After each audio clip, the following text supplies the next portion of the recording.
All right. Hello, everyone.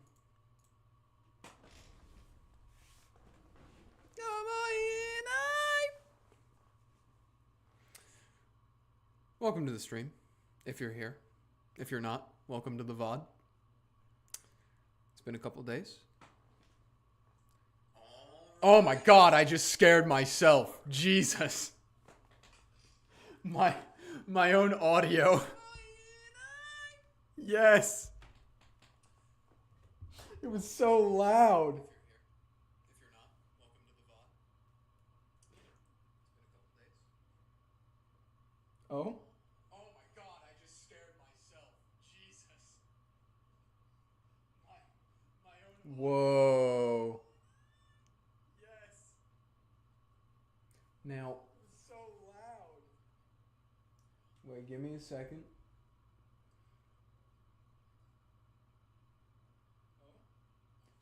I don't hear you. One second. Wait. Why? Hello? Okay, wait. Now try talking. Okay. Yeah, they used the anime opening theme from Umineko for the stage play. Which, you know, I was like, that's interesting. Of a choice. It's probably the most recent opening theme or like music theme from Umineko, but I kind of prefer the original one of the visual novel. They're sung by the same two people. But, you know, I'm not opposed to either. Yeah? For some reason, the audio source just wasn't, like, it just wasn't taking my desktop audio at all. Okay, well, it's a good thing we caught that then. Yep. That's the purpose. That's the reason for the vigilance all this time. Indeed. Indeed. Well. It pays off. Last thing that happened. We got this. We gotta do this. We have to solve a real mystery, gang. We've already seen this. Yeah, you can go through it. But yeah, the last thing that happened was Bern showed up and she was like, hey, I want to fight you for real this time. I haven't gotten a real chance to Battler and Beato. And they were like, okay, sure. Let's go, let's do it. Sure. And then she was like, okay, but it's going to be a little bit different. We're not going to use red and blue like we normally do because mine's not about if it's a mystery or fantasy. Mine just is a mystery. I just want you to figure out who did it. So we have a new rule, which is purple text. Yes. And when purple text is spoken, it is important to the situation at hand, but it works like the red truth in that when everyone speaks it, it is considered to be a true statement, except the culprit can, not necessarily, I don't think it said had to, but can lie when speaking in purple. Yep. Which means that that's actually, honestly, more of a helpful thing for me than not, because now that can allow me to try to deduce who the culprit is. Precisely. This is really just a very long example of the puzzles we had from Rudolph and Kyrie. Yeah. You have to pick out the liar by figuring out what is for sure true. How ironic, since those puzzles involved Rika. Yeah. Me. There she is, right there. Look at her, looking at me. Look at her looking at me with those vacant eyes. I heard somebody that only had... this will be my last tangent, I swear, but I thought this was really funny. I saw a post where somebody saw Rika and Bernkastel side by side, and they'd never seen Umineko before, and they said, no way, Umineko has its own meeper? He doesn't know. He does. I was like, that's crazy. A meeper. That's their word. No, I can't. Yeah. Meepa. Well, I suppose we'll just get right into it then, shall we? Indeed. So, I don't know how much you remember from the mystery of last time. I have everything pulled up. I also know. Well, I can't remember. You had set out with the intent to solve this without the hints, but did you want to do that on recording or post recording? I said I would do that outside of stream, or what I could just do is we could do this, and then I could just go into that other save that I have, and click culprit select without doing all the hints. It's true. But yeah, no, I figured we wanted to do the hints because they mentioned that it was Battler and Beatrice, so I thought it was going to be like, they're going to give us some dialogue and that we wouldn't want to miss out on that. That's true. So, yeah. All right, well, I'll let you take over. I'll be here to read. Oh, great heavens. Okay, well, let's just go from the beginning. First Twilight. Is this going to be the entire scene again? Yeah. Oh, god damn it. I was wondering why you were going. I didn't expect. I thought it was just gonna give me like the information about the scene. Nope, it's running it through again. Oops. Like a chapter select. Right, well, I could do a funny right now, and I could give the voice acting. I could turn it on. How hard is it to turn it off and on? I don't remember. What's the? How do I do this again? I will look it up. It's one of these buttons. I know it is. It's not him. That mutes the game.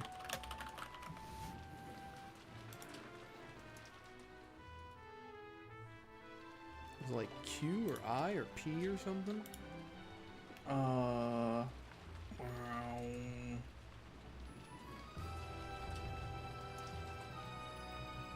Oh! So, Oh, I unfull screened it. It scared me. Forgot that F is the full screen button. I pressed like the skip. I don't know what happened. Okay. Oh gosh.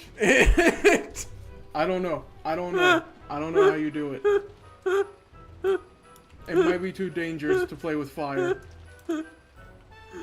Oh, there was a time when I knew what the button was to open the menu.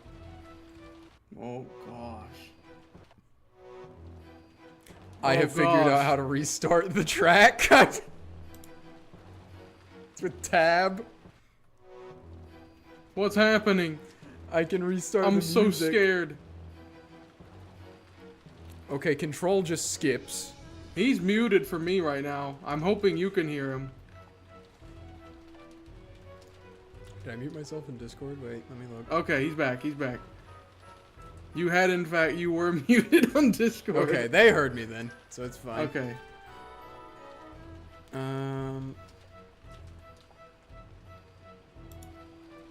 Well, I figured out the button that just skips, which is control. Oh, okay, there you go. But what? What the? I know there's a way to do this. I've done it in the past. Is it just setting the voice volume to 0? Yes, because that's what it's at right now for us. Is it's set? But I need to remember how to open that menu. F10 says it opens the whole mod menu. I didn't do anything. Oh. I'm pressing all the Fs. It also is saying that M or N increases or decreases volume. Left shift M sets it to the maximum voice volume. I don't think I want to do that. My N is what mutes the game. Yeah. I think mine's a little bit different.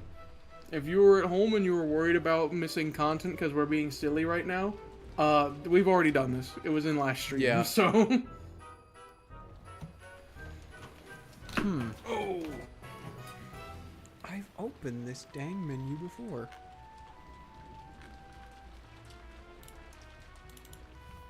Oops. Well, I suppose I'll just have it skip through the scene. That does make sense that S is skip.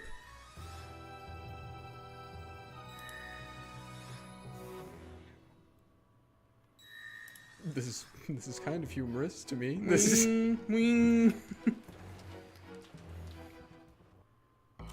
okay.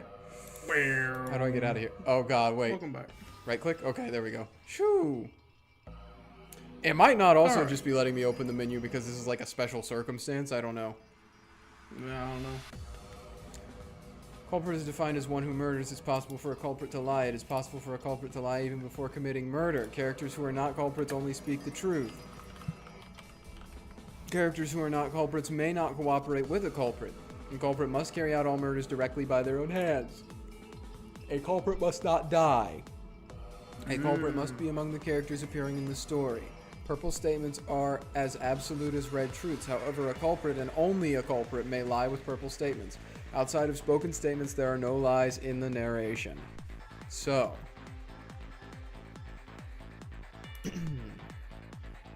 Yeah. That means it can't be an 18th person, so we can immediately rule that out. A culprit must not die. It does say it is possible for the culprit to lie even before committing murder.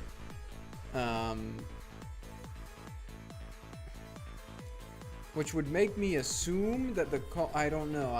I'm assuming the culprit could be not one of the last remaining people, which was Battler, George, and Maria. Yeah.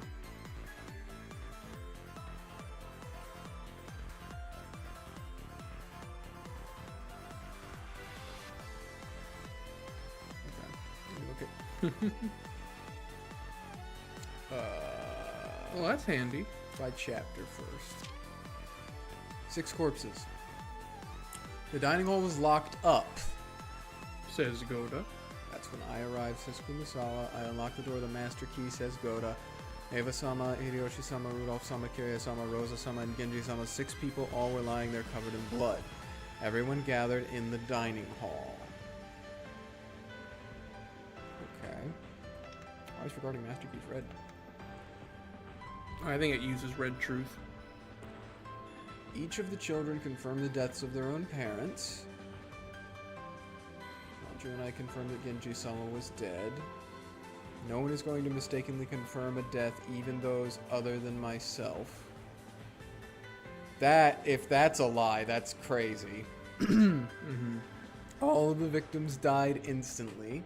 There you go. Oops.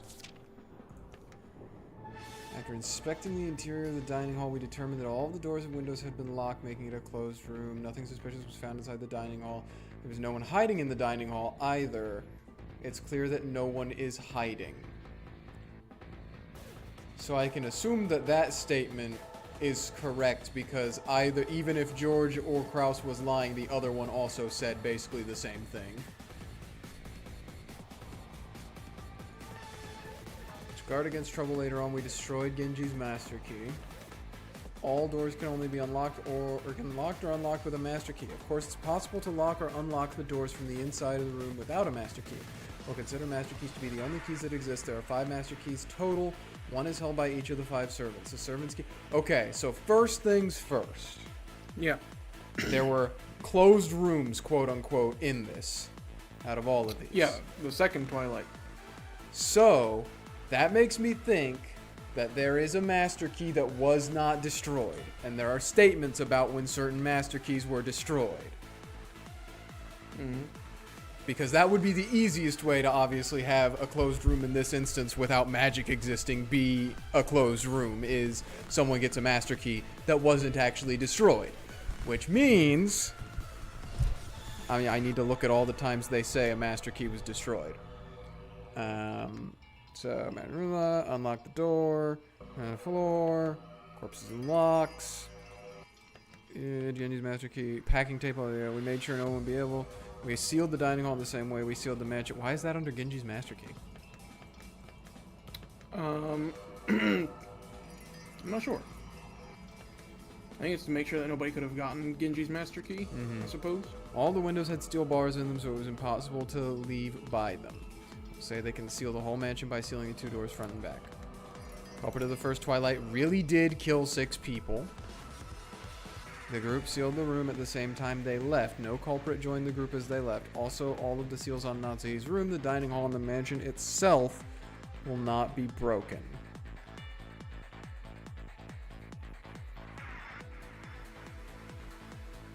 Which means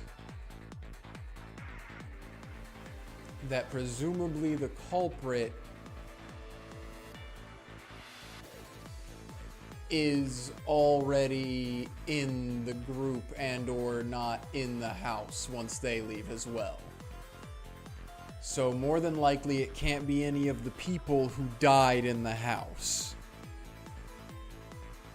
Because none of the seals are going to be broken after they leave and people die outside the house.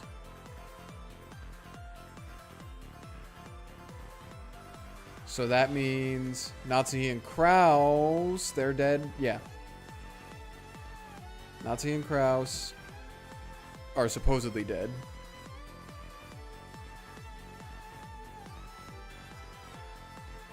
So probably not them. Eva, Hideyoshi, Rudolph, Kyrie, Rosa, and Genji. Probably not any of them.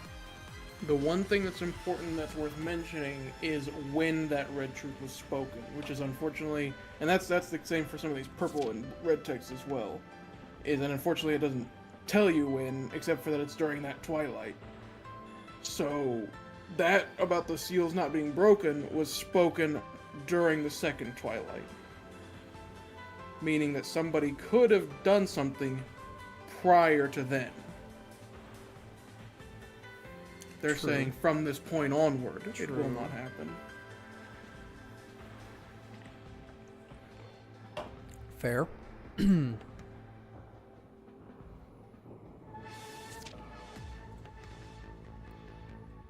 Goda says we destroyed Shannon's master key.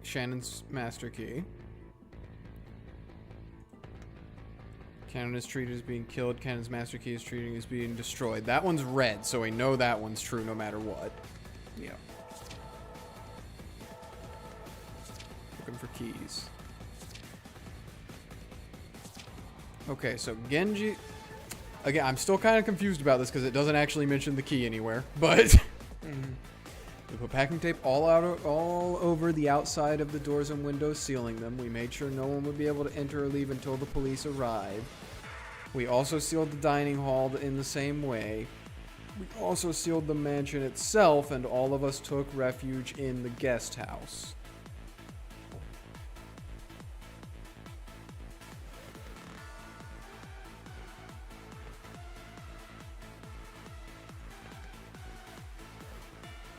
I mean, if that...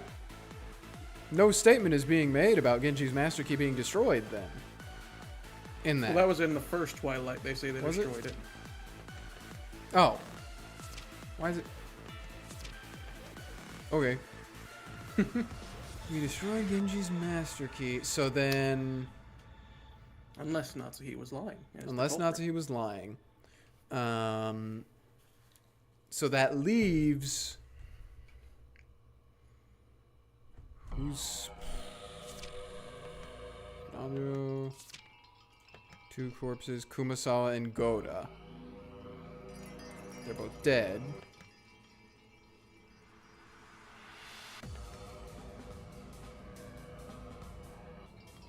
No master keys exist anymore except the two keys on the two people who lie dead here.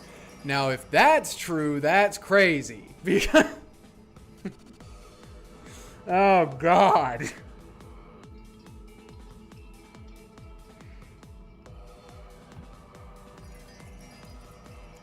But how could that be true? Because they had made... Where did they die?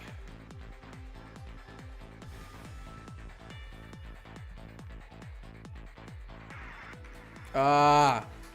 I don't remember.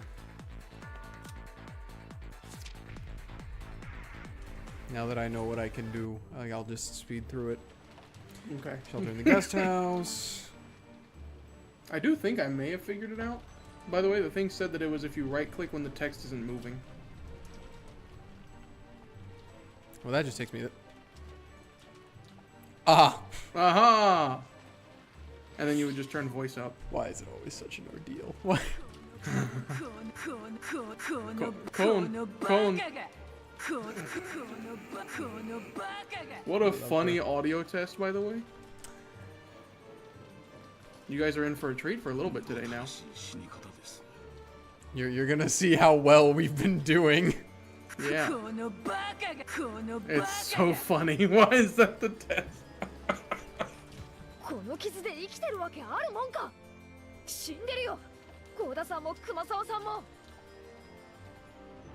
Okay. 戸締まり確認とか見回りとかいろいろ今回もまた俺たちには全員アリバイがない。そんなことはないよ。見てごらん。あんな殺し方をしたら絶対に犯人は返り血を。 I forgot that that was what the reasoning for this one was. The blood splatter. Yeah. Or spatter, as they say. つまりいとこ4人と南條先生には郷田さんと熊沢さんは殺せない。 I need to just figure out. I need to find something that I can verify is not true. I need. Yeah. The abundance of statements is just making it difficult for me. I know. 何者かの侵入を疑って調べたけどゲストハウスの戸締まりは完璧だった。 Guest house was completely locked up, which means that someone would have needed a key to get in. And that's when Nando says that. But the Battler says それ this. はありえねえぜ。マスターキーはもうここで死んでる2人の2本以外存在しない。 Yeah. I forget now. I mean, I guess I can check in a second, but is it impossible for them to hand the master key off to someone? Is it just that only they can have it in this instance? I feel like that was something that was stipulated. I believe that's the case. Let me see. I don't, okay, yeah, I don't think they can hand it off to someone because that was like a whole special thing where she was Yeah. like, I don't want to make it too complicated. Yeah, here it is. The servants keep the master keys on their person at all times, so it is impossible for them to be stolen, handed over, or used by any human other than themselves. And that was spoken in red. Okay. So that also makes it, that does make it more likely for this to be easy that a servant did it. Because they would have a key, and only they can use the keys. Because no one can take the keys off of their corpses. Yep.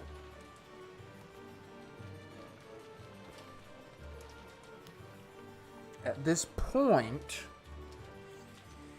Kumasawa... Well, all the servants are dead, supposedly, at this point. Yes. Thanks, Maria. Yeah.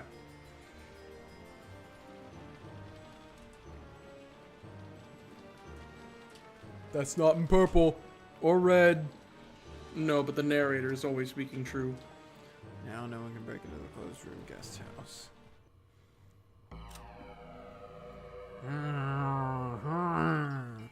You sounded like the OSC for a minute.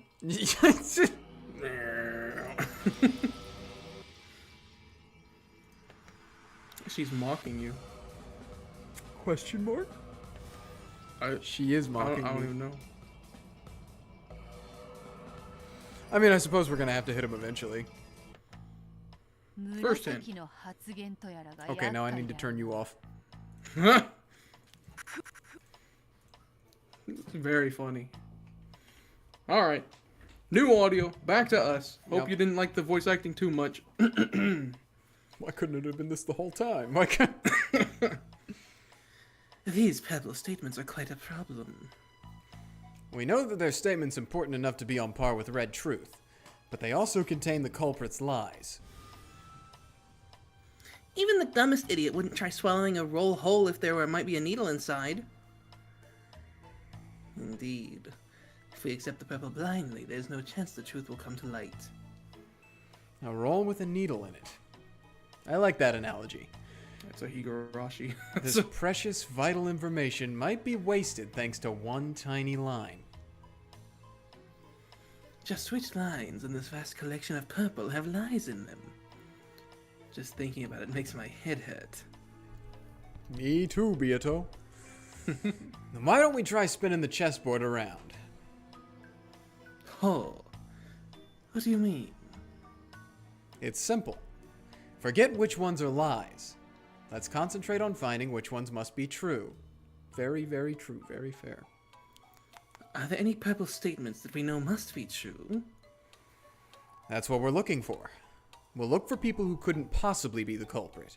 If we can do that, then all of their purple statements are the same as red truth. I see. Instead of searching for the culprit, we'll start by searching for those who couldn't be the culprits. Yes, a simple and fundamental strategy. That's it. There's got to be someone, so let's look through it carefully. Okay, I was kind of already in that track with the it could only be servants, but also I don't know if that's true. It might not. In other words, you've got to start from square one, huh? Let's see what they can do. Okay, so that's one hint. Yeah. Yeah. And then, yep. Okay. All right, well, let's work off of that then. Nope, that's the rules. Let's go by character now. Hey, why don't they have any purple? What? Huh? What? I was trying to click on the red portraits. Oh. No orpal. Everyone gathered in the dining hall. After inspecting the interior of the dining hall, we determined that all the doors and windows had been locked, making it a closed room. It's clear that no one is hiding. Dang, that's the only thing she said in purple. We destroyed Genji's master key. Now, that's the thing is, does it even matter if they destroy the master keys? Because only the servants well, I suppose if one of the servants is like playing dead, and then they don't have their key anymore, that would make a difference. Okay, never mind. I found the windows and doors were all locked. Oh god, she has 2 pages. Yeah, because they survived the longest. Yep. Technically. Making it a closed room. Second, it is nice they divide it by the twilights. Yeah. We made sure that no one would be able to enter or leave until the police arrived. We all went outside to look for them. At the very least, George Nissan couldn't possibly have killed Shannon. The culprit can't die either, right? Yep.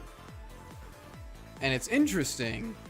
Only the first Twilight deaths are absolutely confirmed here, whereas all the other ones are not. Precisely. Oh, which means it could be any of them. Well, couldn't be any of them. There is an answer. I think your best bet will be to find purple truths that say the same thing with somebody else. Yeah, I was thinking about it because I saw one earlier. Goda-san and Kumasawa-san are both dead, which would probably be easier if I did this then, to see if things are said the same in conversations. Yeah. Dining hall was locked up. That's when Kumasawa arrived. Goda unlocked the door with her master key. They were all dead. Everyone gathered in the dining hall. Now, that's probably true, that everyone gathered in the dining hall. Probably. I don't think there's anyone we knew that didn't gather there. Yeah, so I'm going to put a soft truth on that and be like, okay, Kraus probably isn't it. Okay. Each of the children confirmed the death of their own parents. Dr. Nanjo and I confirmed that Genji-sama was dead. No one is going to mistakenly confirm a death, even those other than myself. Really hoping that that's true, because if it's not, that just changes everything. All of the victims died instantly. Now, why is that important? I suppose just that way you know that they didn't die slowly, I guess. I don't know. No delayed deaths.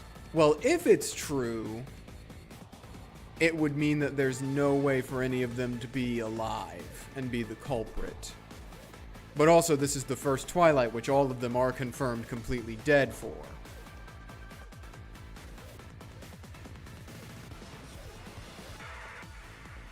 After inspecting the interior of the dining hall, we determined all of the doors and windows were locked, making it a closed room.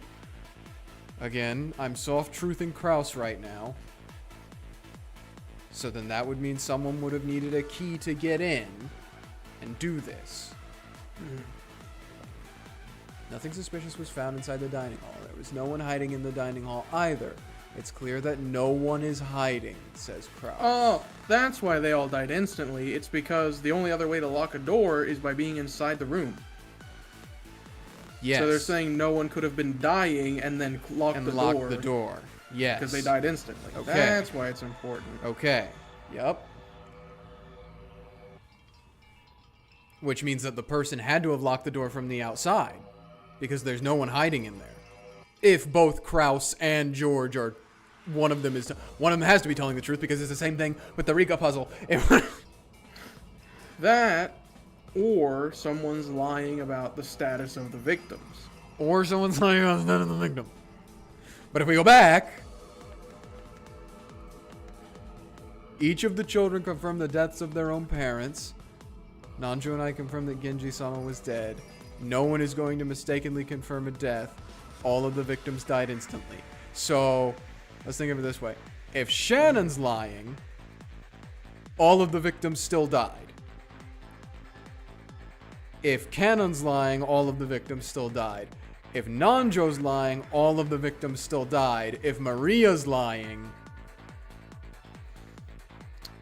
Shannon's might not be entirely the case if she's lying. Yeah? Because as far as Shannon's concerned, each of the children confirmed the deaths of their own parents, and that could be true. Yes. But the children, might not. Yeah, true. But even if she is lying about that, as long as Maria's is true here, I don't think any of these matter. Because it's saying all of the victims died instantly. Unless they're playing a word game with the word victim. Because as far as Maria knows, they're all victims.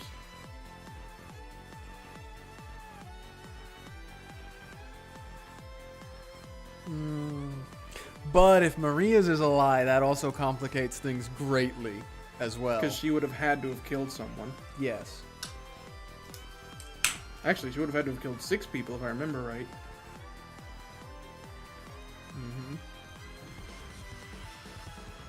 Okay. Don't stop thinking. Strike Ange's master key. Yeah. Closed room crime scene. It was closed, so they would have needed a key. So long as everyone did die in there, which I think is more than likely based off of the several different statements here, which all in some way... Well, I mean, I suppose Nanjo's doesn't really confirm that they all died. He's just saying that no one would mistakenly confirm a death. But if that's true, then Genji is dead, and the parents are dead because the children confirmed the deaths of their parents. So that would mean everyone is dead. That one, this whole one, is obviously pretty complicated. I would recommend finding a simpler one to try and deduce true speakers first. That room was locked. I unlocked the door. Kraus and Nazi lay sprawled upon the floor inside the room. Under checked their pulse. He announced that 2 of them died instantly. Confirmed both their deaths. There can be no doubt they died instantly. Windows and doors were all locked, making it a closed room. All of the servants were together the whole time. All of the servants can prove an alibi for all the other servants. The packing tape all over the outside of the doors and windows. Made sure no one will be able to enter or leave until the police arrive. We also sealed the dining hall in the same way. We also sealed the mansion itself. And all of us took refuge in the guest house.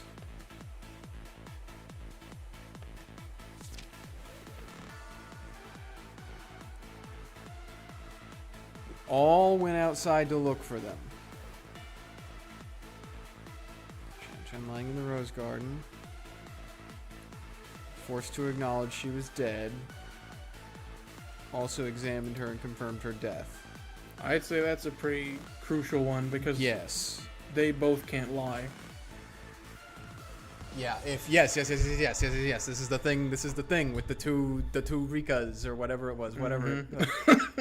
One of them can't be lying because that would make the other one be telling the truth, and that would invalidate their statement. So, both of them are telling the truth in this situation. Which, well, I guess it doesn't necessarily exonerate them of being a culprit because the culprit doesn't have to lie. Yes. But for now, it might be useful to consider them as possible not culprits. As truthers. Exactly. Meepers. So, George and Nanjo. Okay. So, look for Nanjo and George statements. Judging by the wounds, Goda and Kumasawa-san died instantly. Okay. That's another one. That's another good... Because Jessica also says the same thing. Yep, they're both dead. It Doesn't that- necessarily 1-to-1. If Nanjo is the culprit and lied in this instance and the George instance, that would make George and Jessica also liars. Yes. But if George lied, well, then that would make Jessica a liar right now.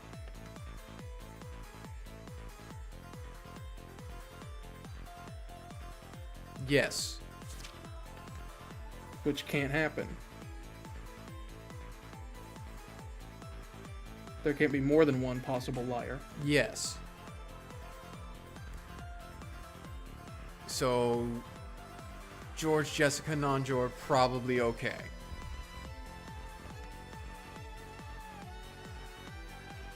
The four cousins in Dr. Nanjo couldn't have killed Goto-san or Kumasawa-san.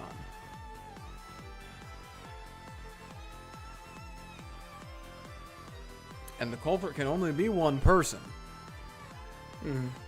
So if Jessica's telling the truth there, it's not Battler, Maria, George, or Jessica, or Nanjo. Which then gives us all of their statements to work off of.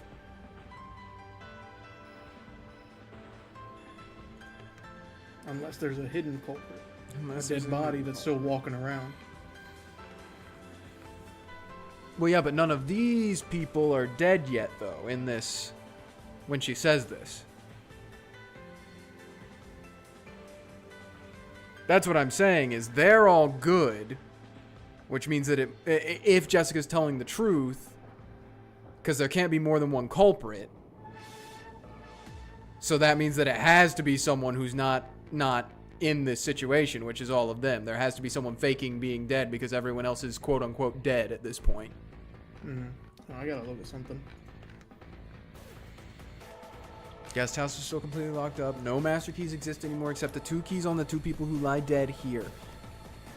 That wouldn't matter, though, if the culprit was already in the guest house with them. The culprit just has to get in somehow before the only master keys that exist anymore are the 2 on those people who lie dead there. Or be let in by one of those 2 people. Yeah. Which could happen even if they weren't cooperating necessarily, if they did it by accident or something like that. Nanjo's been killed. George says it was an instant death. Maria says everything is locked up perfectly. But a lock can be broken by a key. Maria, Battler, George, and I couldn't have killed Dr. Nanjo. No one could kill Dr. Nanjo inside the guest house. This is proof that Dr. Nanjo didn't leave the guest house.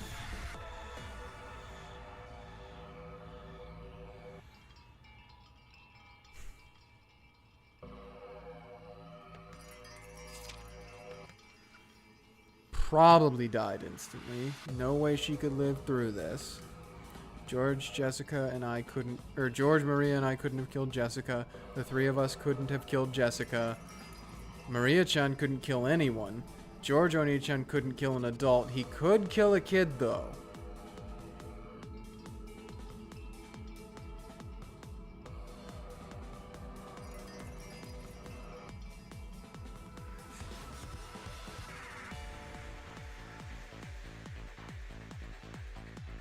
Well, this is another one of those things where if Battler's lying, then Maria's lying, and that can't be true. When he says the 3 of us killed Jessica, or the 3 of us couldn't have killed Jessica, and then she says, yeah, the 3 of us couldn't have killed Jessica. So both of them would need to be telling the truth in this instance, making them truthers. Unless this was just one instance where one of them chose to tell the truth. Because they don't have to lie. Oh, true. Yeah.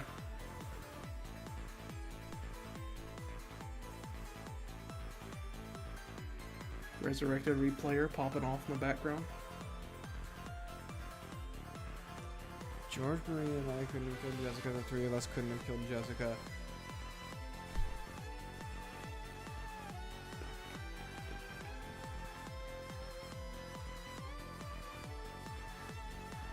Although, you can look at it, if George is a certified truther, and he says Maria couldn't kill anyone, then Maria has to be a truther, because the culprit has to carry out the murders. Yes.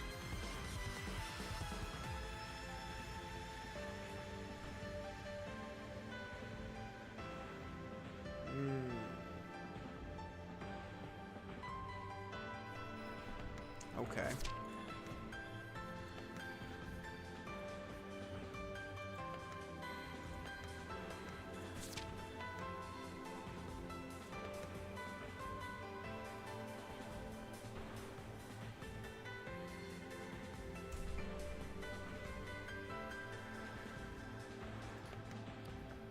All of the servants were together the whole time.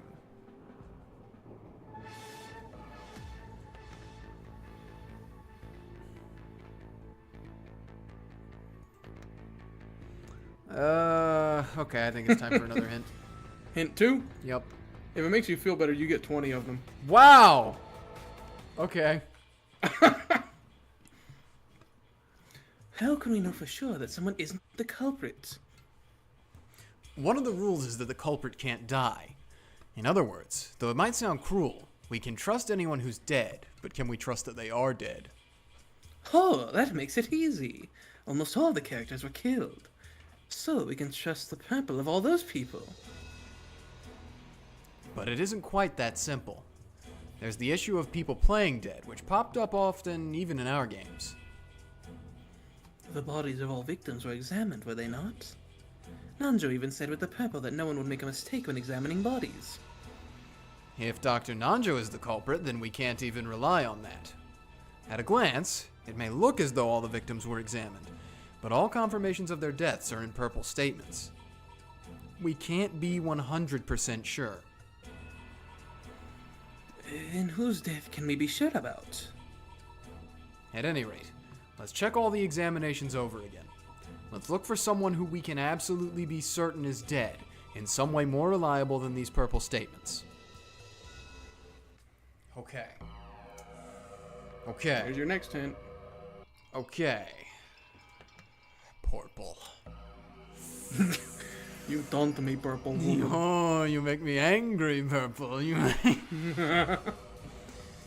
Was there any red that said someone was dead? Was there any red that said someone was dead? Well, I was just thinking about that because they said we need something more reliable than the purple. I don't know if there was any red. I don't think so.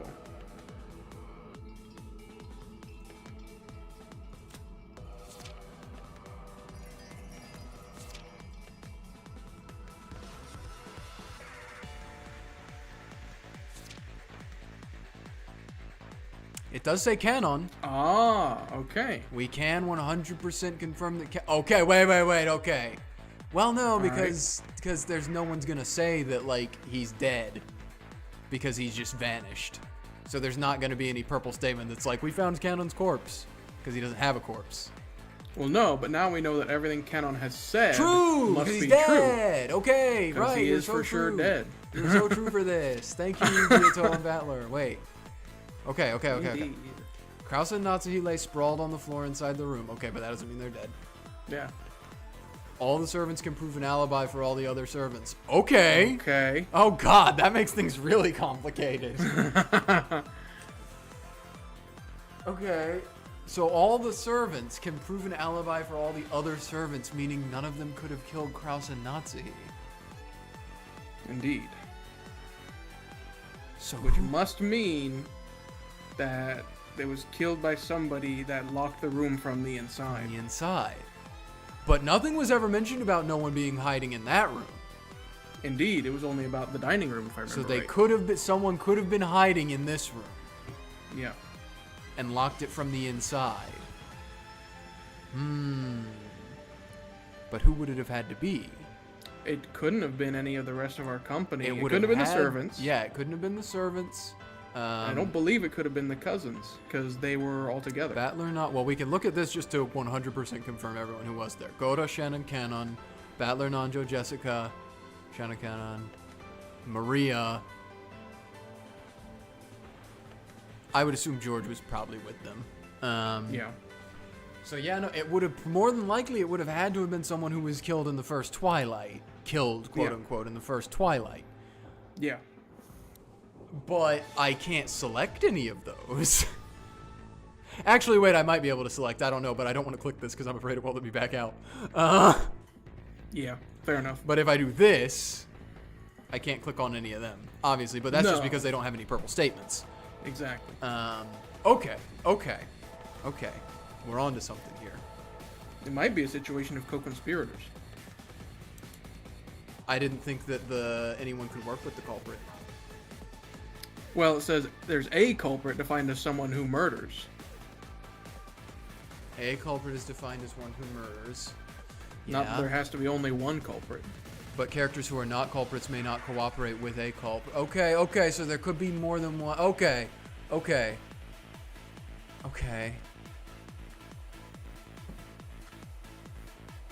If there can be more than one, that makes things way more complicated. Yeah. It's possible for a culprit to lie even before committing murder. Characters who are not culprits only speak the truth. Characters who are not culprits may not cooperate with a culprit. And a culprit must carry out murders by their own hands, no traps. Culprit must not die. Can't be canon. Culprit must be among the characters appearing in the story. Can't be Erica.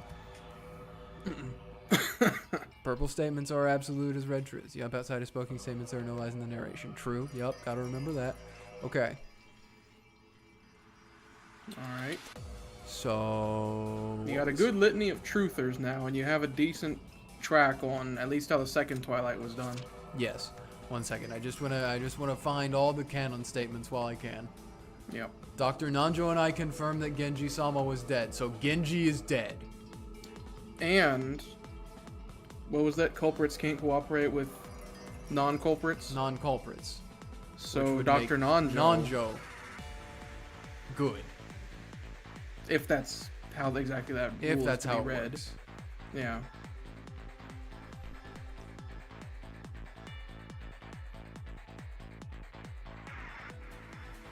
For now, I'm gonna go hard though on it. I'm gonna go hard and just say that this is just a confirmation of Genji being dead.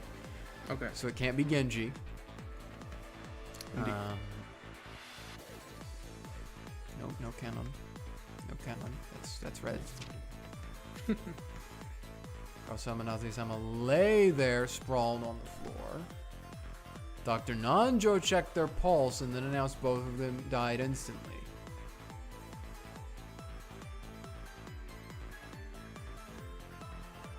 Now, if one of them or both of them are faking it, and Nanjo is lying, that could be the case here, because it is a closed room.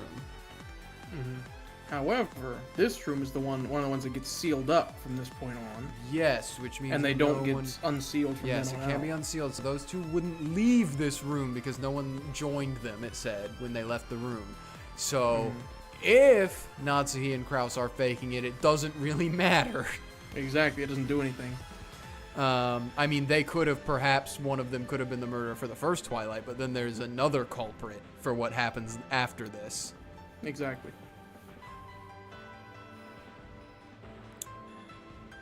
Which I'm also curious as to how that's going to work when I select who the culprit is, because am I only going to get one option? Because if there is more than one, I don't know. Well, that's what the save function's for, isn't it? Yep, I suppose.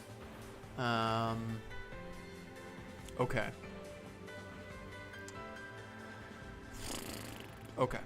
Look for a little bit more canon. This is where they vanish. It doesn't mean no more canon. No more. Yeah, not a whole lot, Okay. but it's something. It is something. So we have information on the first and second because of canon, which confirms Genji's death as well, 100%.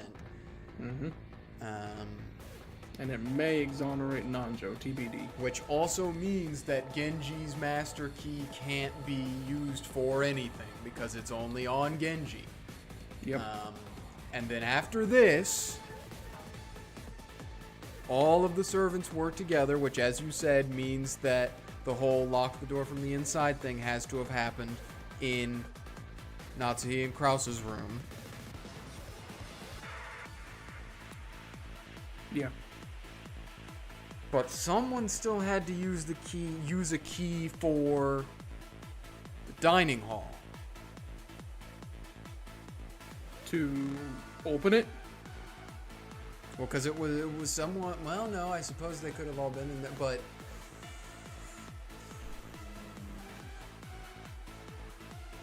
no one was hiding in there. Well, we don't know that for certain.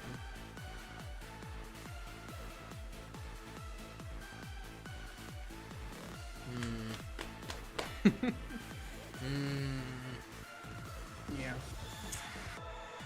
They could have locked it from the inside if someone was hiding in there, but if they locked it from the outside, someone would have had to have a master key to do it. Okay. Give me another one. Another one? Yeah. Ooh, the Battler theme. Yes, I've got it. Battler, it's the narrated parts. We've been told that there are no lies in the narrated sections. Ah, I just realized that too. Bernkastel announced in red that there are no lies in the narration. Oh, looks like they figured it out. They wouldn't get anywhere if they didn't. Are there any deaths confirmed by the narration? That would mean we can say for sure that the person in question is dead. And that automatically means they aren't the culprit. And on top of that, it means we can trust their purple. Let's look for deaths that are mentioned in the narration. Ones that aren't vague about whether the person is alive or dead, like X was lying on the ground. Yes, let's read through it once more from the start. Oh god, okay. She is mocking me. Yeah, every time you go up to that screen again. Yep. Okay, no lies. So the white can be basically considered red. Yes. Tragedy of the first Twilight was discovered at 6 in the morning the following day. Goto, who had woken up to get breakfast ready, went to check on the adult siblings who had remained in the dining hall since the previous night. Oh gosh, wait. On the doors, they usually remain unlocked. I knocked, but there was no answer. That's clever because this was in purple. The dining hall was locked up with Yup. purple. So when I arrived, try to lock it just in case.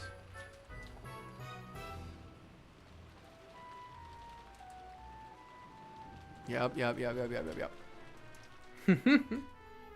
A great tumult followed. Everyone gathered in the dining hall. The sight of all the sobbing children crouched over the corpses of their own parents. But that's not narration. That's not Natsuki speaking. No, that's Natsuki, yeah. Skip you. Okay, so I can actually just skip dialogue. I didn't even think about that. Yeah.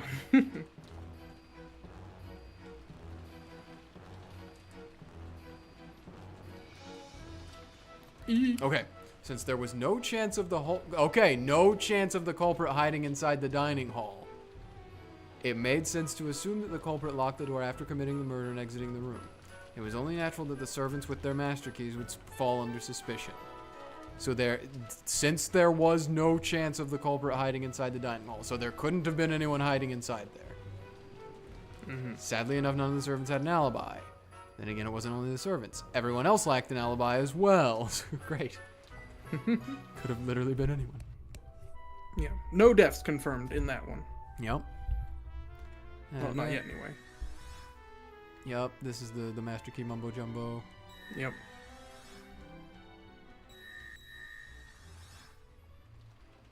Oh, there was someone. Oh, no. Dang it. Oh. All right. it. Okay, I just have to be careful. Yeah, just wait till you get to the parlor. Yep.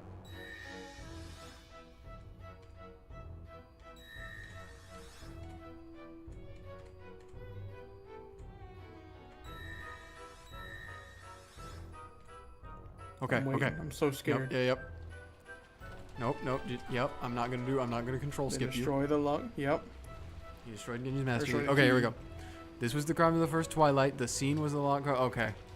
None of the servants holding master keys have alibis. Then again, no one else has an alibi either. Okay, that was okay, well. stuff we already knew. Yeah. All right. It was scary though for a second. It was scary. Okay, I need to use the restroom. So I'll be back in a second. Oh, okay. We'll hang out. Huh, well, people at home, have you solved Burns game yet? Don't say the answer if you have. If you know who the culprit is, though. Say, like, I know, or react with something. Or if you think you know. Anyhow. Unfortunately, I do in fact already know the answer. I say unfortunately just because this is really fun. I wish I didn't know so I could just like work on the mystery solving, but I do know the answer. Nonetheless, I'm enjoying the deduction. The natural deduction. I know the answer because I've played through it, and I know the answer because I have the information on hand for me. But, I'm enjoying the process of deducing it all over again. Especially if you've been around here long enough, you know my memory is just awful. So while I may have at one point or another figured this out on my own, Okay, I'm back. I don't remember anything. Welcome back. Yes. I was telling them how I do know the answer, but I forget how I got to that point because my memory is awful. So I'm enjoying being here, being like, yeah, that makes sense, even though like I know the answer. Okay. Second Twilight time. Yeah, second Everyone Twilight returns to narration. the parlor to discuss what should be done next. It does say everyone, so I'm assuming that means everyone was here in this moment. Yeah. Phones were out, couldn't contact the police. Those are questions, so they don't mean anything. Yeah. None of them had alibis, and any one of them could have been a culprit. A culprit, it says. Not the culprit, a culprit. Yeah. As filmed in that song, by midday, everyone got tired of arguing and they decided to take a break. Kraus and Nazi announced they wanted to talk with each other alone and went up to the second floor. So Kraus and Nazi definitely went up to the second floor. Everyone went their separate ways now and then. However, no matter how much time passed, Kraus and Nazi were the only ones who didn't return. Calls were sent to both to their rooms using the extension line. There was no answer. Something might have happened. Everyone headed to Kraus and Nazi's rooms together, and in Nazi's room they found Kraus and Nazi lying sprawled on the floor. Doesn't help still. Yep. Yeah.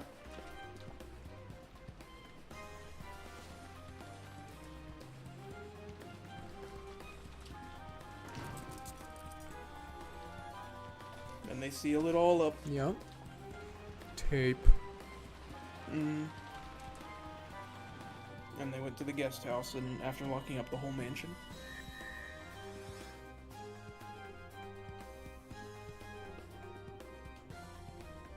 Come on. Any more narration? That's what I'm looking for. Oh, maybe. This was the crime of the second Twilight. The scene was Nazi's room, a locked, closed room. This time, all of the servants with master keys have alibis, so could have figured out if you could have worked backwards from the canon thing if you didn't have the canon thing and figured that out there. The whole group, realizing the dangers of being inside the mansion, took shelter in the guest house. The whole group. Which again, if one of them is the murderer or a culprit, it doesn't matter that the guest house is a closed room because they're in a closed room with the culprit. Exactly, wolves and sheep, brother. Yep. Okay, so it seems like each Twilight's gonna end with a little summation like that. Yeah. Which is useful. Fourth, the Shkanon incident. Fourth. All Oh. those who took refuge in the guest house decided to hole up in there until the typhoon passed. There, everyone watched everyone else. They should be able to... Yeah, yep.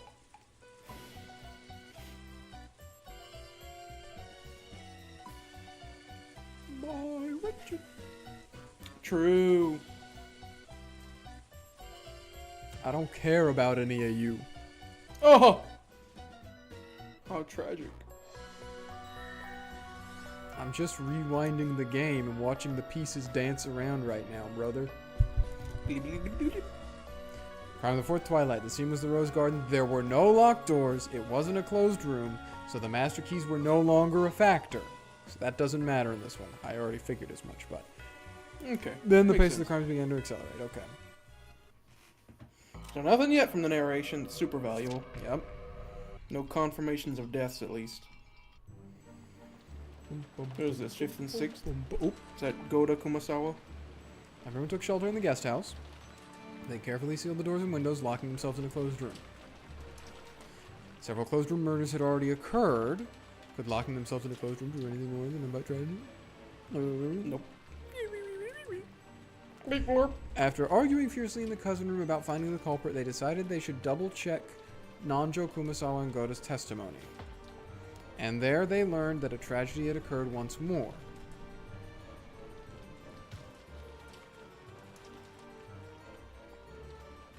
Tragedy doesn't necessarily have to be someone dying. Indeed. It's used the word tragedy many times now. Yeah.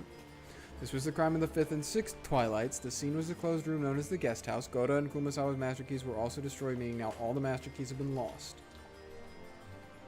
No one can break into this closed room guest house. At least that should have been the case. Does that mean that someone did? Is that what that's saying? I think it means that somebody could. Okay. But that doesn't even matter anymore, does it? Well, no, Nanjo dies in the guest house, I suppose. Dr. Nanjo was killed. Okay, so Nanjo is a truther. Nanjo confirmed death is a truther. I knew he had it in him. Me. He died in the entrance hall of the guest house. It was far too foolish of him to come here alone to check that everything was locked. Aw, poor Nanjo. That is just true. You were just far too foolish. Okay, so we can treat everything Nanjo said as No, true. go back. Oh. Guest house. Oops. It's fine. Okay, 8th. Nanjo is 100%. So Nanjo and Kenna, we know 100% are dead and truthers. It was clear holding up wouldn't keep them safe. Jessica might have chosen anger as a way to not interfere. She flew out of the guest house in a rage, searching for the culprit that surely hid somewhere outside. George, Battler, and Maria hurriedly chased after her. Then, outside the building, they found Jessica lying on the ground. Cheeky. It was, as anyone could tell at a glance, a gruesome corpse. As anyone could tell at a glance. At a glance. Well, keep going. It says corpse. It did say corpse. Didn't say it was Jessica's corpse. I suppose not. 8th Twilight. Crime scene was outside. However, the 3 who chased after Jessica have alibis. So, those statements can be considered true then. In that, well, maybe not 100%. Oh God. They just but these 3 couldn't have done it. It does say killed Jessica as well. Oh, I didn't even read that part. George, Battler, and Maria couldn't have killed Jessica. Okay.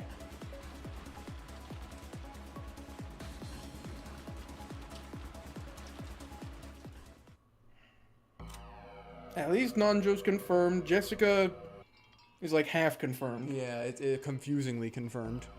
Yeah. It does say 8 Twilight. I don't like that. The 8 Twilight. That's... Okay. So Nanjo truthing. What's he got? No one is going to mistakenly confirm a death, even those other than myself. Does that also count for culprits? Does that... I think no one's going to mistakenly confirm a death, but purposefully conceal a death, I think is different, yeah. I confirm both of their deaths. This is for Kraus and Natsuki. So They're both all dead. truthers. So they're truthers, yes. They both died instantly. We also sealed the mansion itself, yep. I examined her and confirmed her death. That was for Kumasawa, right? 4th would be Shannon. Shannon, okay. Examined her and confirmed her death. So Shannon, truther. Judging by the wounds, Goda-san and Kumasawa-san died instantly. So they're also truthers. Okay. That opens up a lot. It does. Nanjo, you're the man we needed. Oh, the man of the hour. Okay. Yep. Each of the children confirmed the deaths of their own parents, so these are all dead. Well, no, still, the children confirmed the death. So, oh God, okay. That makes me lean more towards one of the children is a culprit, at the very least. Perhaps not the culprit, but a culprit with one of their parents. Okay. I unlocked the door. All of us servants were together the whole time. Yeah, okay. Can I? Yeah, we already know yours. Goda. These 2. The dining hall was locked up. I unlocked the door with a master key.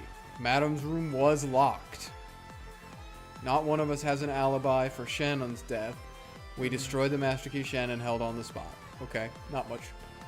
When I arrived, Eva-sama, Hideyoshi-sama, Rudolph-sama, Kirie-sama, and Rosa-sama, and Genji-sama, 6 people in all were lying there covered in blood. Doesn't say they were dead. Not dead. That leads me to Genji's believe that dead. one of these is... Yeah, we know Genji's dead, but that leads me to believe that it is the case that one of these 5 is not dead.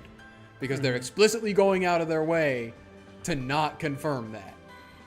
Okay, Kraus Nazi also are confirmed now. I don't think they have anything else, but... Everyone gathered in the dining hall. Determined the number of the door were locked. It's clear that no one is hiding. So no one was hiding in there because they thought everyone was dead. But not everyone was dead. Destroy Genji's Master Key. Yep. Okay. Okay, so that's narrowed it down to you 4 and your I was gonna say. parents. Okay.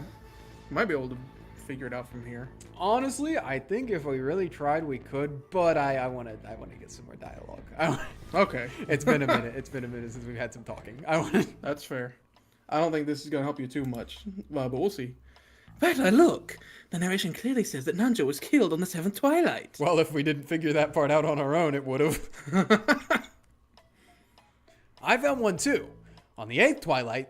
Okay, that does actually help a little bit. Well, okay, wait, they might get into it here. Wait. On the 8th Twilight, the narration clearly mentions Jessica's gruesome corpse. So, in other words... Dr. Nanjo and Jessica are definitely dead. And that means... We've proven that Nanjo and Jessica aren't culprits. And that means... all of their purple statements are the same as red truth. Indeed! That's right. The pair gave each other a high five. Definitely true. Finally, they had found their first big clue. A safe slice on the roll with a needle in it. They had discovered some purple statements they could trust. Okay, so I've been told that I can trust those statements with narration, so I'm gonna believe it. I'm gonna believe that Jessica is actually dead. All right.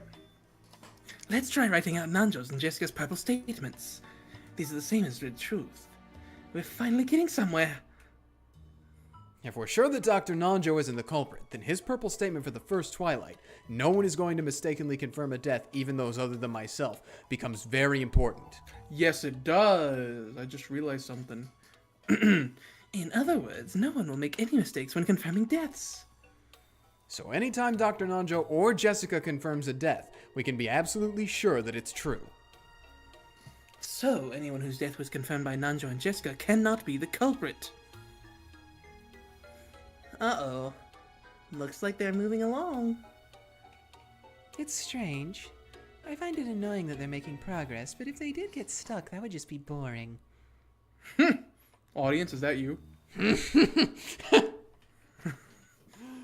We're just another fragment, man, me and you. This is just the other life of Ushiromi Battler and Beatrice. True. This is certainly a strange one. This is Okay, let's check their examinations and find some more characters who can't be the culprit. Indeed. If I recall, George also did at one point proclaim a death. That's what I was thinking about. I think he did it in the 8th Twilight. Let's look at Jessica first, since she has the most purple out of anyone. Yeah. Found them in we made sure no one would be able to enter or leave until the police arrived. Yeah. Police? We all went outside to look for them. At the very least, George Nissan couldn't possibly have killed Shannon. Okay. Okay. Goda and Kumasawa are both dead. Okay, we already knew that, though. Yeah. The 4 cousins and Dr. Nanjo couldn't have killed Goda-san or Kumasawa-san. Okay? He's dead. He's been killed. Nanjo. No, we know that. Yep. Maria, Battler, George, and I couldn't have killed Dr. Nanjo. Okay. Once again, just more fingers pointing at there's someone other than these 4 who is active and alive right now. Yeah. Yeah. Okay. So then, George, did you say anything about someone dying? I was forced to acknowledge that she was dead for Shannon. And it was an instant death for Dr. Nanjo. Inside the guest house. Did he say something on the 8th Twilight about Jessica being dead? She probably died instantly. Suspiciously, all of his statements about death are kind of half truths, I would say, because he's forced to acknowledge that she was dead and she probably died instantly. The one about Nanjo is just straight up, though.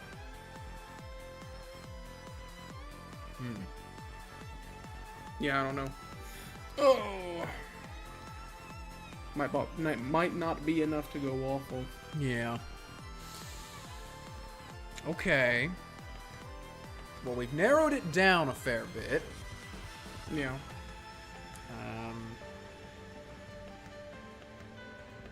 But that does leave the question now, because there are certain rooms. Well, really, only the one that matters about the key thing is the first room. The dining hall. Because What about for Kraus and Natsuhi, we've already determined that someone could have been hiding and locked the door from the inside. So that doesn't matter. Yeah. And then the culprit could have just been... Well, no, the culprit couldn't have been with them necessarily, but they could have gotten into the guest house with them, presumably, somehow. There's nothing saying that that wasn't possible, right? Well, let's... I don't believe so.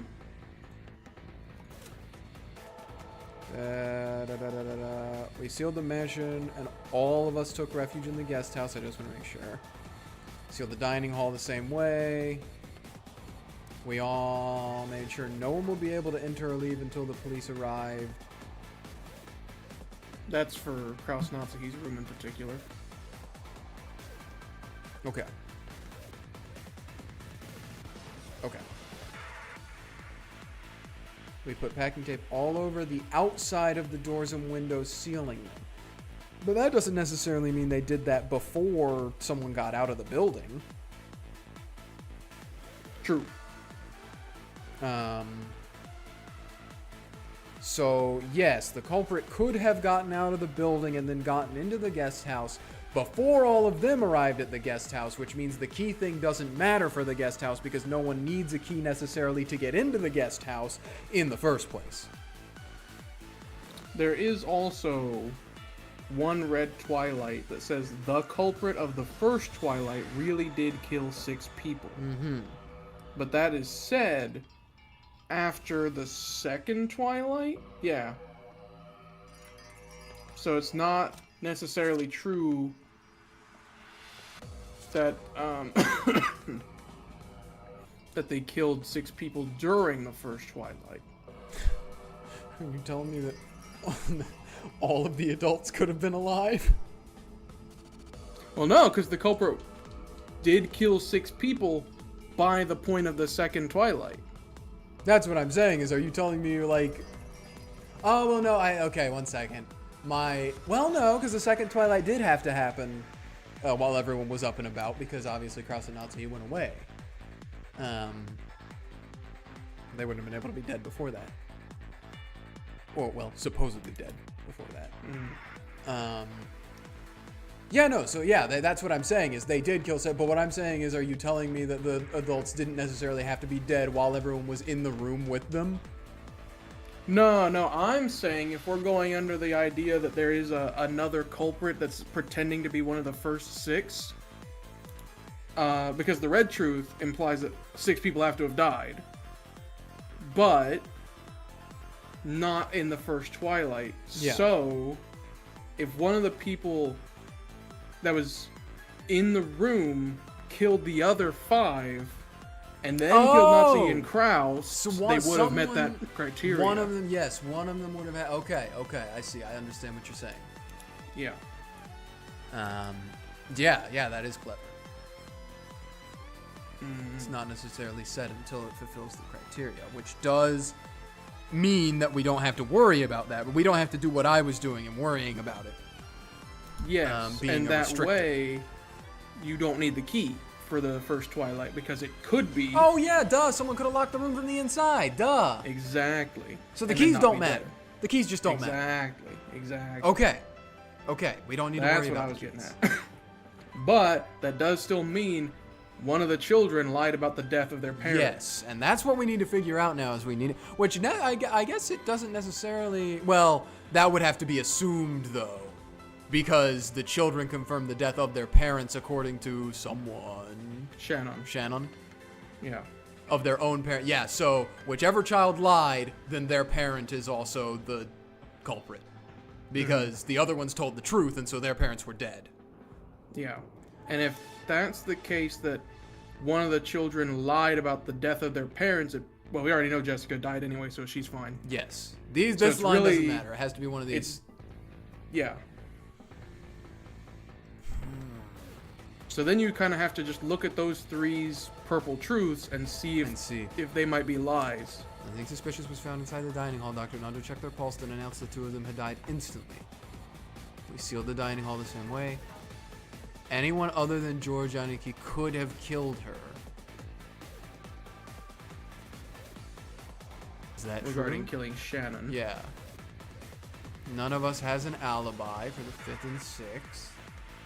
No master keys exist except the 2 keys on the 2 people who lie dead here. Genji's was destroyed. Shannon's was destroyed. Cannon's doesn't exist anymore because Shannon's was destroyed. So that's true. Doesn't necessarily mean he's not a culprit. Yeah. Proof Dr. Nanjo didn't leave the guest house. Whoa, wait a minute. What? That one's suspicious. The 5th or the 7th? The 7. This is proof Go that Dr. Nanjo look at it by chapter for that one, for 7th Twilight. Okay.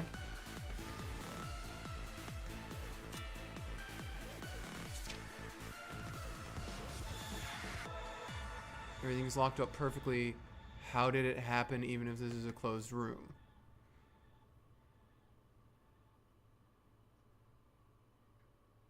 It doesn't quite narrow it down. It doesn't really narrow it Well, down, no. Well, no, it does. I think. No one could kill Dr. Nanjo inside the guest house, but that has to be a lie, doesn't it? Or Battler's has to be a lie. One of these has to be a lie, because either Battler's telling the truth and he couldn't leave the guest house, which means that George has to be lying because someone had to have killed him in the guest house. Or George says no one could have killed him in the guest house. That's the truth. Battler's lying because Yeah. This would be a deadlock if not for what Jessica says, who's already exonerated. Yes. Maria, Battler, George, and I couldn't have killed Dr. Nanjo. And they're the only ones in the guest house. Yes. Which means that Nanjo would have had to have left the guest house? I think so. Which means that Battler is lying. Which would make it... Go by character. It would have to be this... Yeah, if we look at his other ones. If you look at his others, sealed the dining hall in the same way, if that's a lie, which makes sense, that means that whoever was in there that's another they could have come out. Can leave. Yup. Yeah. Anyone other than George could have killed her. That might just be a truth. Yeah. None of us has an alibi, yeah. No master keys exist anymore. Yeah. Me. George, Aniki, Maria, and I couldn't have killed Jessica. Now, what did you two say about that? Maria-chan couldn't kill anyone. George couldn't kill an adult. He could kill a kid, though. Now, that's... I don't think it matters because I think she's telling the truth, but I don't know what the stipulation between kid and adult is here. I don't know if... I think Jessica would be considered a kid. I think so. I think that's why, is because Jessica's a kid and she's in the 8th Twilight. Yeah. But okay. But then again, she also says 3 of us couldn't have killed Jessica, so I don't know. She does say that, but that doesn't matter because it could have been doesn't matter. Kyrie. Yeah. Yeah, and Battler's also the one that says nothing suspicious was found in the room. Now, whether or not you think of, someone pretending dead is the suspicious thing. But I think enough with what he says in the 2nd Twilight and the 7th Twilight is condemning enough. Okay.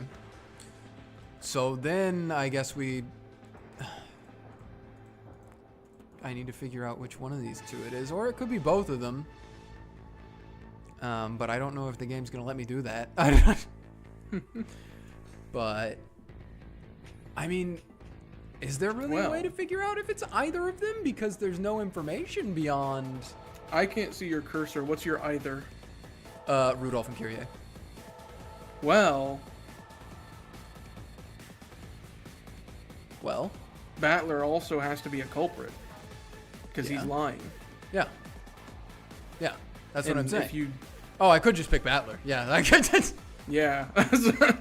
True. And so right. if you want to do the math, it says the culprit of the first Twilight really did kill 6 people, meaning they only had to kill 4 in the first Twilight, then Natsuhi and Kraus. Yes. To meet that criteria, meaning So it could be all 2 could have survived. Yeah, exactly.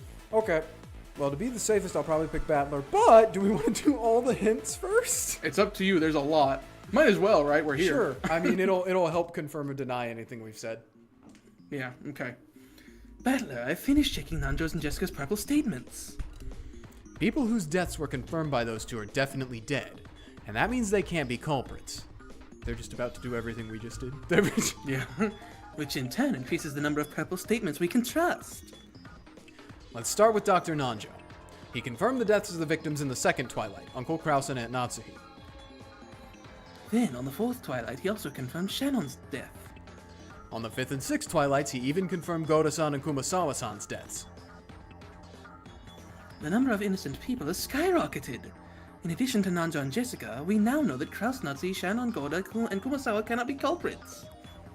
That's not all. On the fourth Twilight, Bernkastel announced Kanon-kun's death with the Red Truth. The culprit can't die, so Kanon-kun isn't the culprit either. Nanjo, Jessica, Kraus, Natsuhi, Shannon, Kanon, Goda, and Kumasawa. All 8 of them are not the culprit. Oh, all of a sudden they now have 8 suspects less. It's only natural they'd make it this far. This is where it really begins. Is that you, audience? Now, the number of purple statements we can trust has grown tremendously. We're really getting into the thick of it. No, Beatrice! God damn it. Yeah. Let's check through the purple statements of the characters we've just proven innocent. Okay. We did that. Yeah.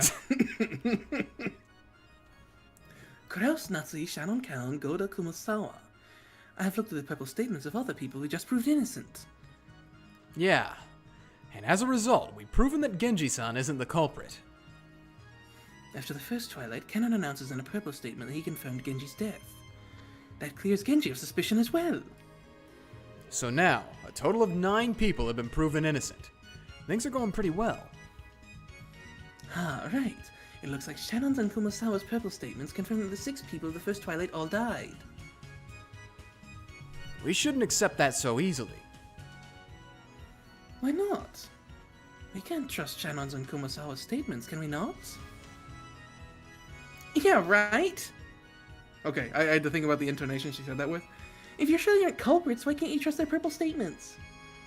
Kumasawa-san, for example, only said they were lying there covered in blood. So it's not clear whether they were alive or dead. We can't call this a perfect examination of the 6 victims. Shannon speaks of those 6 in a different way. She says each of the children confirmed the deaths of their own parents. In the dining hall, that means George, Aniki, Maria, and I each examined our own parents. However, we haven't proven yet that any of those 3 are innocent.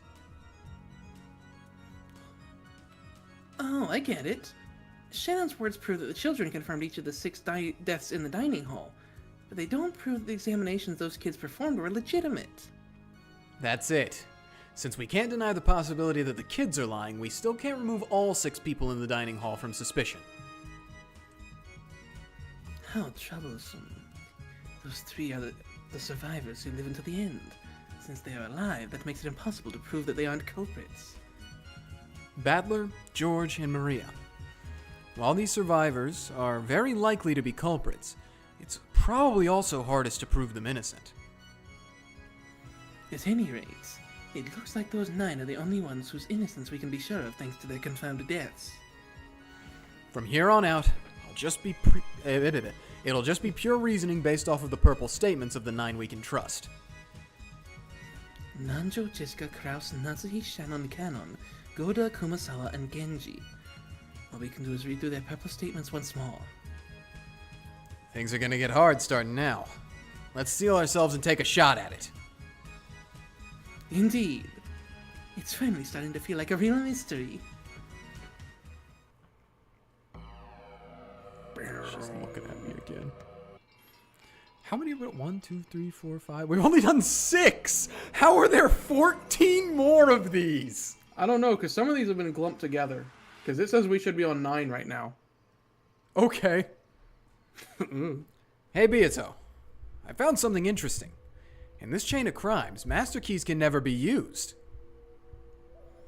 Come to think of it, the group of 9 innocent people includes all 5 servants, doesn't it? Okay, I see. So now, like, again, if you're working backwards, this is how you could be like, oh, so all of the rooms have to be locked from the inside somehow, and then that leads you down a different... Okay. Only the servants can use master keys. They can't hand them over to someone else. And since people who aren't culprits themselves can't assist culprits, the master keys can't be used for crimes. Since it's been guaranteed that all 5 servants are innocent, we know that the master keys have nothing to do with the crimes. Yes, that's right. And that makes this even more troublesome, correct? All of these closed room murders. Every one of them must be constructed without any master keys. No. Spin the chessboard around. This just means that they can all be constructed with tricks that don't involve master keys. I see.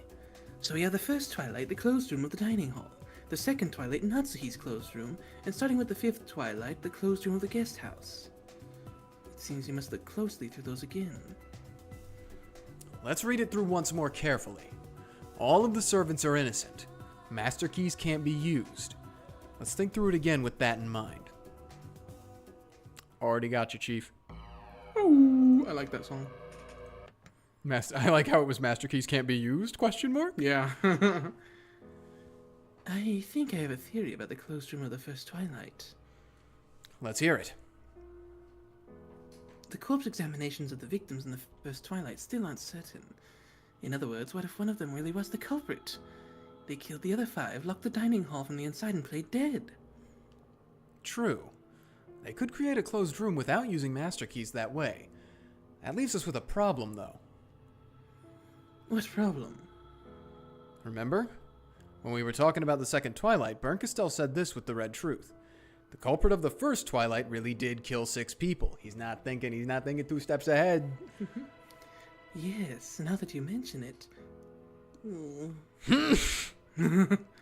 Because of that red, it seems all 6 people in the dining hall were dead after all.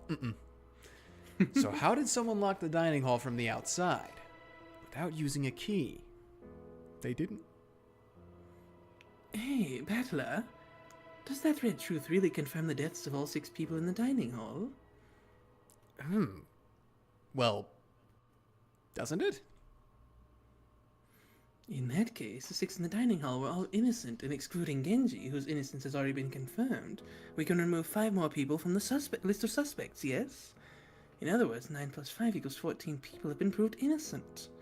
There are only 3 left. Either Battler, George, or Maria is the culprit. Wait a second. There's something about this that's bugging me. That red truth did say that the culprit killed 6 people. However, she didn't say that red right after the first Twilight. I believe she said it back when we were talking about the second Twilight, yes? I'd like to read through that bit again. Let's search. It feels like that was a strange time for her to say it. Not bad. Can't underestimate these 2. Even their instincts are sharp.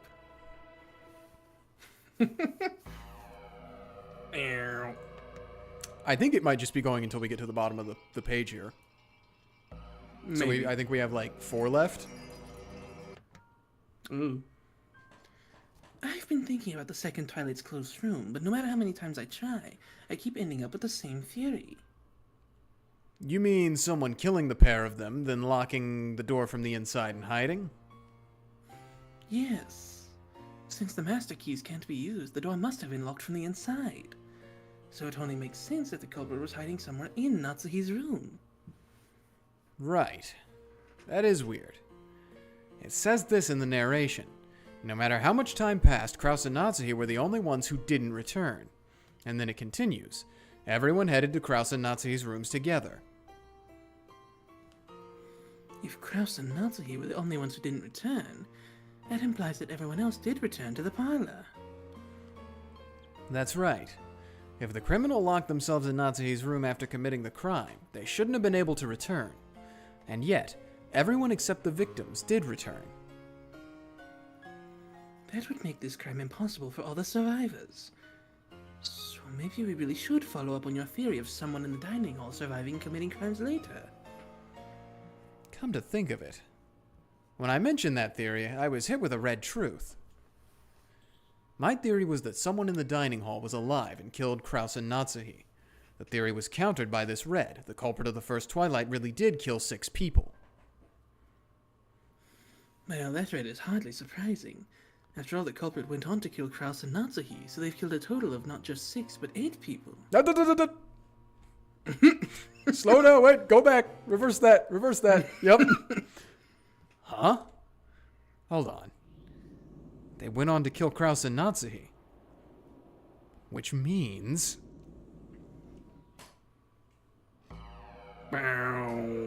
Just gonna let you figure out the rest for yourself there. I've got it! We've been fooled. I know what she meant by saying the culprit killed 6 people. What do you mean? You know what she meant? Explain yourself.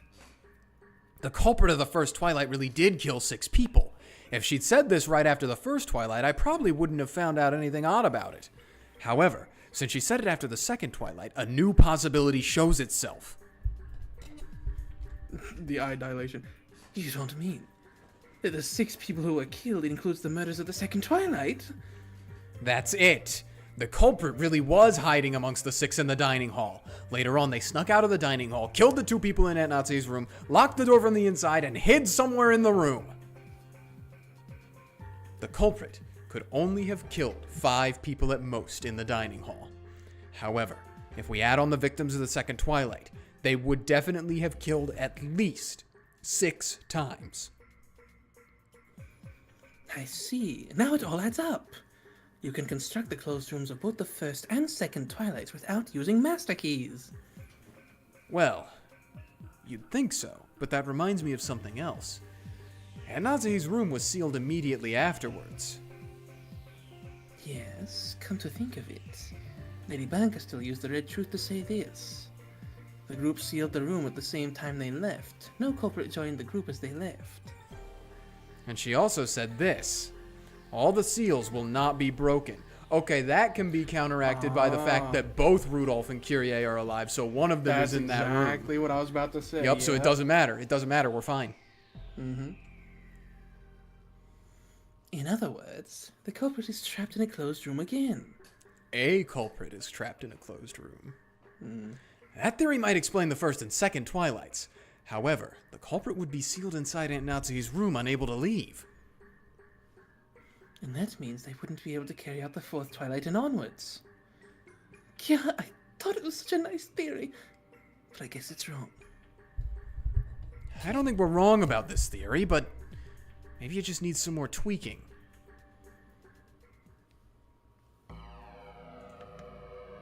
This is probably the last one. No, it does work. He's figured it out.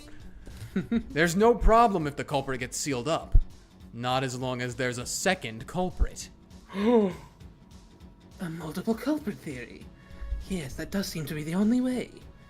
That way, even if one culprit is sealed up, the other can continue murdering. If you think about it, our theory needed an accomplice from the very beginning. In the first Twilight, Aunt Eva, Uncle Hideyoshi, that old bastard, Kyrie-san, and Aunt Rosa. In other words, everyone who hasn't been confirmed innocent had their deaths confirmed by people who also haven't been confirmed innocent. Unless those people were fellow culprits, which this also inadvertently confirms no matter what that Maria's innocent as well. Yeah. Because she only has Rosa.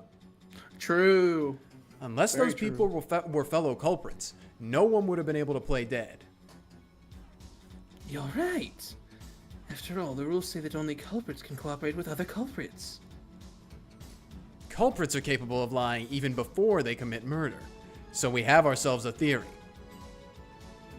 The culprit who carried out the first Twilight murders also carried out the second Twilight, then locked themselves up in Natsuhi's room. Then, the other culprit, who lied about the first culprit's death, carried on with the murders starting at the fourth Twilight. Yes, it all matches up that way. So, which of them was it? Unfortunately, so far, any one of them could be a culprit.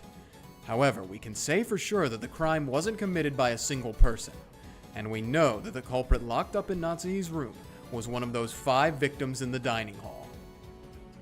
And we also know that the person who continued with the crimes was one of those who inspected the 5 suspicious corpses on the first Twilight. One of those who inspected the 5 suspicious corpses in the dining hall? That would be... Battler, George, or Maria. We know that one of those 3 committed the murders later on. Excellent. Let's focus on those 3 and find the truth about those later crimes. We know George couldn't have killed Shannon, Yup. so... Just gonna do one last. Well, actually, first let me check. Yeah. Oh, next. No, there is next. more. Oh, okay. Yeah. The next crime is the fourth Twilight. Shannon-chan was the one killed. Yeah. No one has an alibi, with one exception. George. Jessica, who's been confirmed innocent, used the purple text to say that it was impossible for George to kill Shannon. So, doesn't that mean either Battler or Maria must have killed her? I'd like to think that, but it's too soon to be sure. Battler, Maria, and every other person except George lacks an alibi. I've managed to prove that the crime wasn't committed by a single person, but I didn't prove that there were exactly 2 culprits. At this point in time, it's still too soon to be sure. I see. There might be a culprit for the first and second Twilights, a culprit who lied about the first culprit's death, and another completely separate culprit as well. Yes, it was a mistake to overlook that. I suppose you could use the argument if it were George, that, like, Hideyoshi could have gotten Kraus and Natsuhi, and then Ava could have killed Shannon. Ava could have gotten Shannon, yep. Yeah. The murder of Shannon-chan was possible for anyone, with only one single exception. Also, that fact alone isn't enough to prove that George Aniki is innocent. I thought this would be an easy one since there's no closed room. But on the contrary, we have no suspicious circumstances and no information to lead us to the culprit. The pace of the crimes picks up starting here.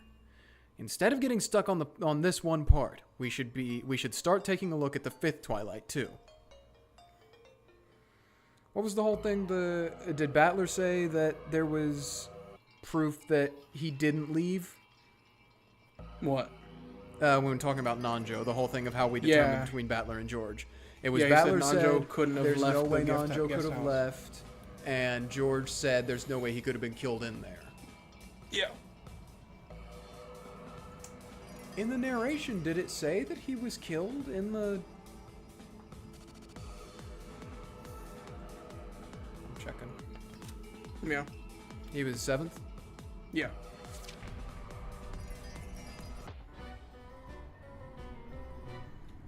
Dr. Nanjo was killed. He died in the entrance hall of the guest house.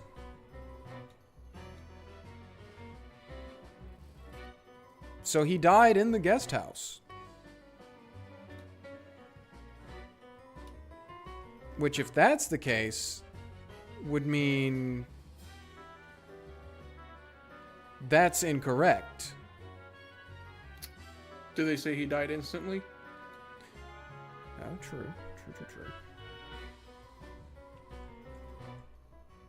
Let me just double check.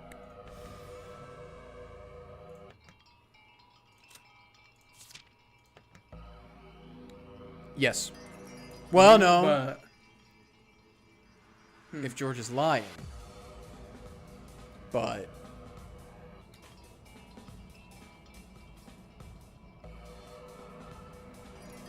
well,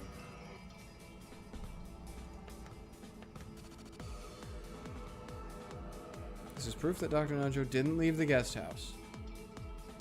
No one could kill Dr. Nanjo inside the guest house. But he died inside the guest house. It is Yeah. true that it could be true that no one could kill him inside the guest house. He just could have died in the guest house after being attacked outside of the guest house. Mhm.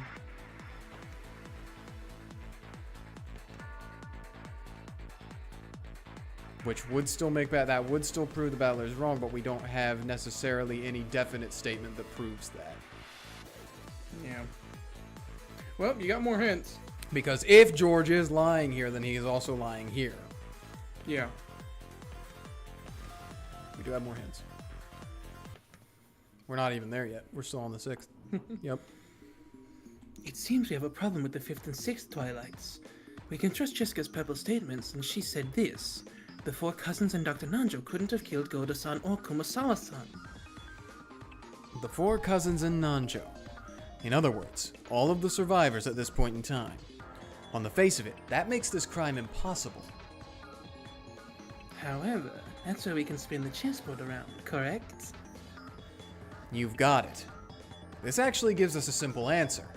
This Twilight proves that there's a culprit who isn't Dr. Nanjo or one of the cousins. Other than these survivors, everyone is supposed to be dead. And yet, it was impossible for the survivors to commit the crime. It's absolute proof that one of the culprits faked their death. And, since there exists a culprit who faked his or her death, that's absolute proof that there were multiple culprits. Only a culprit can fake an examination and lie. The 5th and 6th Twilights may seem to be perfect, impossible crimes, but this one incident alone tells us so much. Impossible crimes are a double-edged sword. They have the power to make your opponent surrender, but they also make it possible for theories to break deep into your lines of defense. Long ago, you would surely have surrendered. How far you've come. It's all because you've trained me so well. Don't say that. Don't. The pair They're the same grinned at age. each other. They're the same age. They're the same. Oh, wait, They no, had- she is older than him by 1 year. Oh, gosh! Twitter, do your thing. They had been to the brink of death and back in their many intellectual games before now. They wouldn't be discouraged by a riddle like this. Now let's move on to the crimes of the 7th and 8th Twilights. I think we're getting pretty close to the core of things. Yes, let's get ourselves ready and go. Stop looking at me Okay. like that. The situation's exactly the same on the 7th Twilight. Since we can trust Jessica's purple statement, the 4 cousins, or in other words, all of the survivors, couldn't have committed the crime. And yet, there's something I don't quite get. The culprit of the first 2 Twilights was someone in that group of 5 victims from the first Twilight. Though that first culprit was sealed in Natsuhi's room, their child was also a culprit who lied when confirming their death. However, the only kids who can be a culprit are Battler, George, and Maria. That's right. And we've proven that they couldn't have committed murder for the 5th, 6th, and 7th Twilights. In other words, this shows us that yet another culprit exists. It's just a question of were they inside the building or did they somehow get him out? Mm-hmm. Interesting. It also happens to be a theory that makes sense. It would mean that the 3rd culprit was also one of those who played dead. It might even be possible to have 4 or 5 culprits this way. Unless, what if Nanjo died in because he was shot from outside? Yeah. That still doesn't really fix either of them, though. I'm not sure about that. At any rate, Kota Kumasawa and Nanjo couldn't have been killed if there were only 2 culprits. There can be no doubt of that. Also, I realized the Red Truth says they can't because it has to be killed by their own hands. Yep. This is getting complicated. Was it a group of 3 culprits? Or was it a pair working together and someone else on their own? Ah, right, we can't forget the possibility that there are more than 3 culprits. Of the 17 people who appear in the story, 9 have been confirmed innocent. Let's put Battler, George, and Maria to the side since they survived. The group of people who are supposedly dead but not proved innocent includes Eva Hideyoshi, Rudolph Kyrie, and Rosa, all victims in the first Twilight. Now, the question is which of those 5 victims in the dining hall were playing dead? We're close now. This is starting to get interesting. Yeah, so 100% couldn't have been Maria, because if there has to be a third person that kills Nanjo, she's out of luck. Yep. So it has to be either George or Battler. Still just haven't figured that out yet. Yep. As for the 8th Twilight in the end, the layout's exactly the same. Indeed. The narration says that George, Battler, and Maria could not have killed Jessica. The 3 survivors couldn't have done it. The purple statements here sound like they should hold a lot of hints for us. George's and Maria's purple statements are particularly interesting. Wait! No. What? Because of Maria's statement in this one, it couldn't have been George, because Maria's telling the truth and she says George couldn't kill an adult. So he couldn't have killed Nanjo. True. Well, I suppose actually that doesn't mean anything necessarily. Because we're still operating under the assumption that someone outside... Well, but that that would also... The problem Yeah. is that the culprit has to kill. A culprit has to kill. Yes. So That also for runs into George problems. to Yeah, lie, with other murders as well. he'll have to kill to lie. Now, he can lie whenever, so long as he's killed, but he didn't kill in the first Twilight, he didn't kill in the second Twilight, Yep. he didn't kill in the fourth Twilight. He couldn't have killed the 5th, 6th, or 7th Twilight, and now he Yep. can't kill in the 8th Twilight, so Yes, he couldn't so he lie. can't lie. So he can't be a culprit. So it Yeah. it does have to be. So it's not necessarily it's a process of elimination confirmation, not necessarily a we have exact evidence confirmation. Mm-hmm. George and Maria's purple statements are particularly Huh? interesting. What? Oh, sorry. What? That's okay, I already read that. That anyway. mimicry routine's getting pretty good, Beato. Thanks. If only we could trust them, there would be quite a powerful clue. If George Aniki is innocent, then his purple statement about Maria being unable to kill anyone would be true, and Maria would be confirmed innocent. In the same way, if Maria is innocent, then her statement about George being unable to kill an adult would be true, and in the end, that proves George Aniki innocent. It would, but we cannot confirm that either of them is innocent. If either George Aniki or Maria could prove that the other was innocent, they would be innocent too. It's like a chicken and egg dilemma. It almost feels like a useful hint, but not quite. Pretty annoying. Proving innocence for either of them probably won't be easy. At least we've gotten the suspects down to a small number. Actually, it was barely an inconvenience. It came down to the fact that her mother can't keep a man. Dang! Yeah. From here on out, there's probably nothing left to do except check each one to see if they could have been a culprit. Hey, look, that's what we just did. You're right. It feels like we're getting to the final stretch. Looks like they almost made it, doesn't it? I feel like a fish on the chopping board. Call me chopped liver. First, let's try checking theories with Maria as a culprit. If she's guilty, then Rosa could have been playing dead. She could have carried out the other crimes on the first and second Twilights. Then she gets locked in Aunt Nazi's room and Maria does the rest of the murders. Can't. Nope. It was impossible for Maria to commit any of the murders in the guest house. So the most Maria could do was kill Shannon. Which means a third culprit would be needed for the guest house murders. Don't got that. The third one would have to be Eva Hideyoshi Rudolph Akirie. That means we would need a fourth culprit too, correct? You're right. In order for one of those 4 adults to play dead, the child who checked them would have to be a culprit too. In other words, if Maria is a culprit, we'll need to have at least 4 culprits total. If there are 4 culprits, then each of them must kill at least one person. Which means we need at least 8 dead people. And now we're swapping out who is dead for people who aren't dead, so I don't think that that works. Yeah. The definition of culprit is one who murders. In which case, things don't quite seem to add up. The 4 culprits would then be 2 adults and 2 children. One adult is in charge of the murders on the first and second Twilights. The other adult handles the murders from the guest house onwards. Yes, it creates a contradiction. Culprit is defined as one who murders. That means every culprit must commit murder at least once. Simply put, there are very few people that a child culprit could murder. The children could not have killed in the first and second Twilights. They also can't commit murder after the first deaths in the guest house take place. The only one they can possibly commit is Shannon's murder on the fourth Twilight. Dang, that's crazy. That means Battler had to kill Shannon. Mm-hmm. A child culprit can only kill Shannon. A second child culprit couldn't kill anyone, so they couldn't be a culprit at all. It means there can only be one child culprit.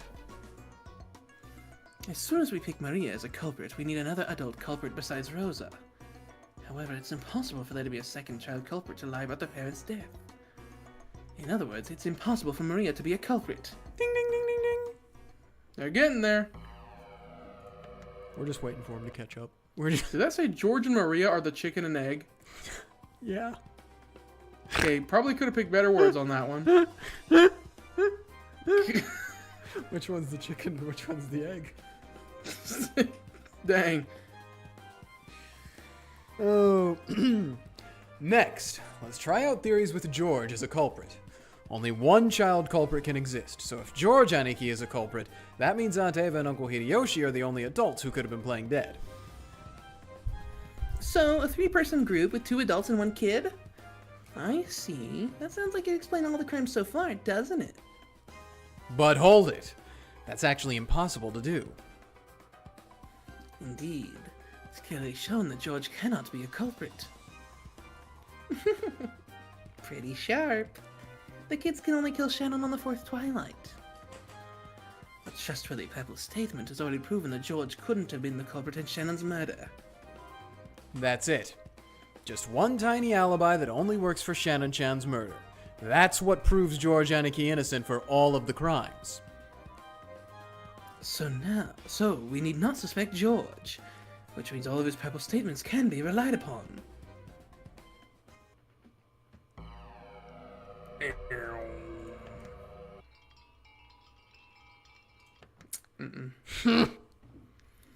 Once we're sure that George is innocent, that automatically makes Maria innocent too. Dang, it's starting to look a little narrow here. It's, Yeah. It confirms George Aniki's purple statement saying Maria couldn't kill anyone.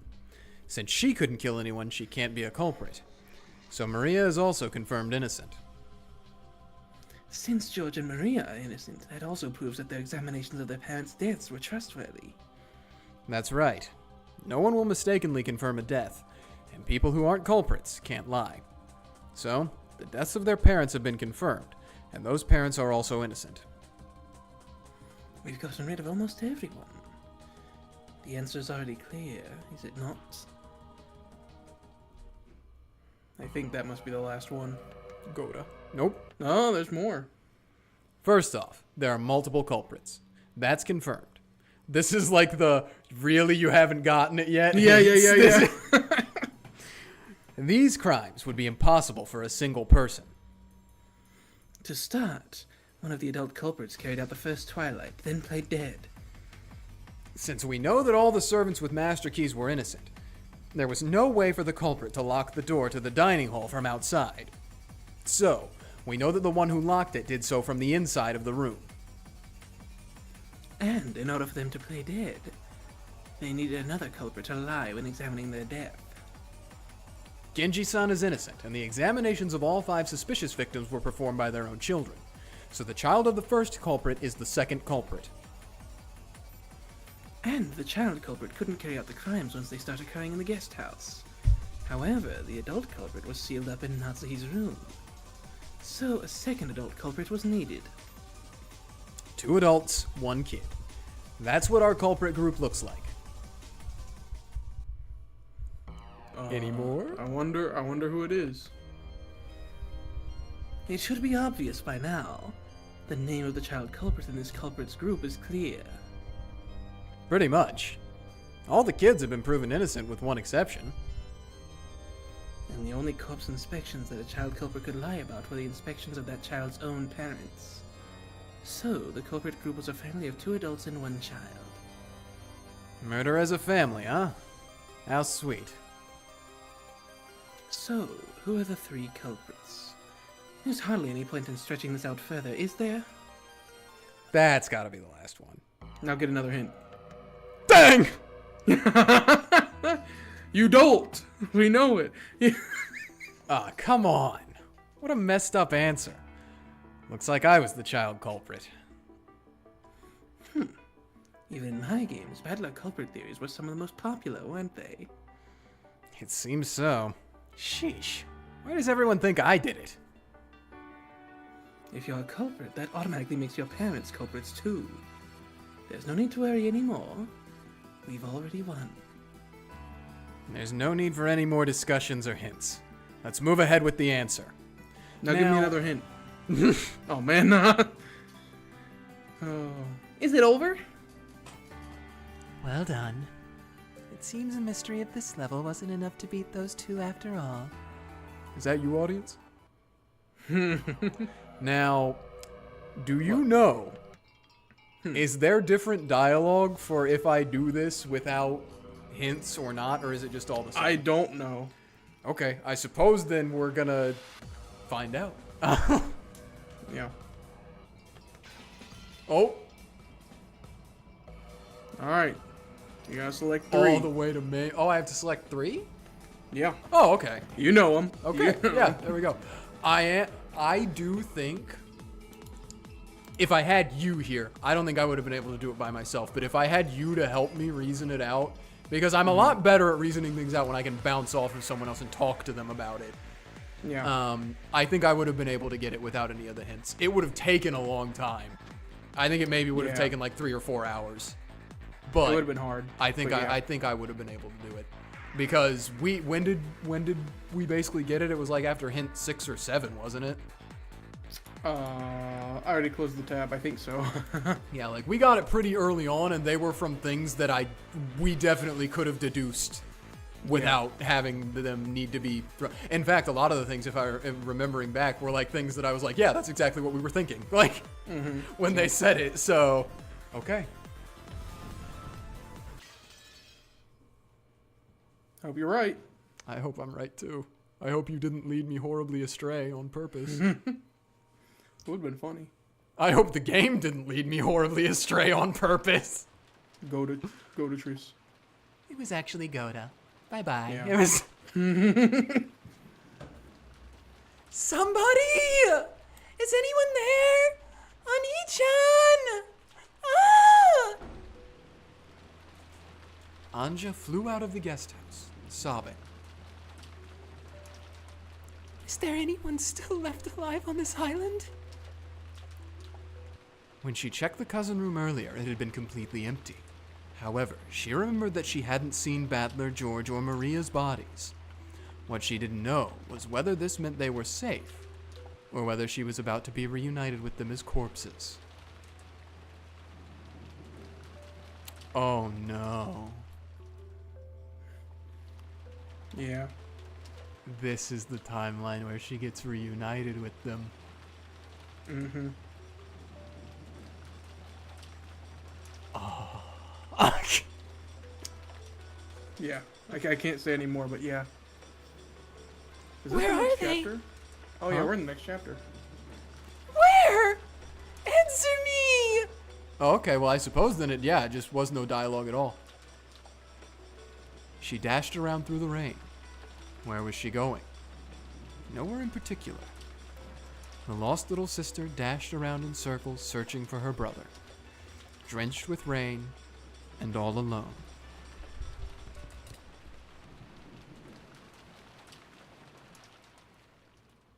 Eventually, I thought I heard my brother's voice from beyond a bush. No, it wasn't just his voice. I heard George Oni-chan's and Maria Oni-chan's voices too. I called out at the top of my lungs, but they didn't answer. But it's okay now. They're right there. Just on the other side of the fence. I could even faintly see them through the fence. When I ran around the fence, I found myself standing in front of a shed or something. It must be a shed to store tools for the rose garden. The 3 of them were standing in front of the shed. Oni-chan! I cried out, but my voice didn't reach them, even though I yelled so loudly. Something felt very wrong about all this. When people hear a voice, even when they pretend to not have heard it, their bodies tend to show some sign that they've noticed. However, there was no trace of that in the three of them. Even though I was screaming so loud, it truly wasn't reaching their ears. The instant I understood that, my dash towards them slowed and came to a halt. Though we appeared to be in the same world, we were actually in different worlds entirely. It was like seeing someone on TV. Or was it more like seeing a ghost? I could see them clearly, but as far as they were concerned, I didn't exist. After all, look. Even if I stand in front of them, their eyes can't see me. If I try and touch them, will I really be able to? What if my hand just went right through? I was so scared of the thought that I could do nothing but stand there in shock, even though I was so close to them. Damn it! I don't have a clue anymore. Someone must have snuck in from outside the island after all. And they're massacring the Ushiromiya family. No matter how we lock ourselves in, someone always gets killed. It's the work of a witch after all. Everyone calm down. Let's calm down and think. No one exists on this island except those with a direct relation to the Ushiromiya family. That doesn't make sense. After all, we've just seen several murders that'd be impossible for any one of us. Well, that's true, but is it really? Maybe we've just missed something. Missed something? For example, that's right, maybe someone was playing dead. Since we're the only ones on this island, the culprit must be one of us. That means someone we thought was dead was actually faking. But Aniki, that's impossible. Every one of the corpses was checked by someone. There's no way any of them were faking. I don't want to think about it. What if those corpse inspections were also faked? Huh? It could have gone like this. There were multiple culprits from the start. Then one plays dead and the other lies and confirms that the first culprit died. Then the culprit who played dead keeps on committing crimes, creating the illusion that some stranger has snuck onto the island. Do you still suspect someone in the Ushiromiya family of being the culprit? Dr. Nanjo was killed, so it's probably safe to say that he isn't a culprit. And we can consider the examinations performed by a doctor like him to be the most reliable. If so, then it's fair to say that the people whose death Nanjo checked were almost certainly dead. Who did Nanjo check? Genji's corpse, Krause and Natsuhi's corpses, Shannon's corpse, Goda and Kumasawa's corpses. Think back to the beginning and the bodies in the dining hall. Of those 6 victims, Dr. Nanjo only inspected Genji-san. But didn't the rest of us check the others? Yes, but Dr. Nanjo didn't actually inspect them himself. What are you talking about? How the hell could our parents have survived after being killed like that? Anyway, what do you think you're saying, George Aniki? Wouldn't that mean one of our parents is the culprit? That's insane! They were killed right at the beginning, and so many of them. How can you accuse our parents of being killers after that? I won't let anyone, not even you, suspect and slander our parents after they've been killed like that. Sorry. I know my mama was really dead. So does that mean Giorgio Nichan's parents or Battler's parents were the culprits? Let's stop this, Maria-chan. I must have lost it a bit back there. No, you actually had it entirely correct, George. Giorgio Nichan wouldn't kill Shannon. That's enough. None of us would kill members of our family, right? Maria does not say yeah. So, I don't think Giorgio Nichan would lie and say his parents were dead, not if they were really alive. There's no way Giorgio Nichan would help out in a crime if Shannon was going to be killed. Calmly, as though answering a quiz or a riddle, Maria spoke to George. Then, with a blank look on her face, she turned to Battler and spoke. Battler, you saw your dad's and mom's corpses, right? Yeah, I saw them. We all saw them, right? Those pitiful, blood-stained... I think you're lying. Uh-oh. Huh? Where the hell did that come from? Because that way it all makes sense. Back in the dining hall, Battler's parents weren't dead. One of them killed Aunt Nazi and Uncle Kraus, locked the door from the inside, and waited in that room. The other one took over the murders after that. To break open the closed room of the guest house, they needed to have an accomplice inside. That was Battler. That explains everything. Enough! Stop it, Battler-kun. You too, Maria-chan.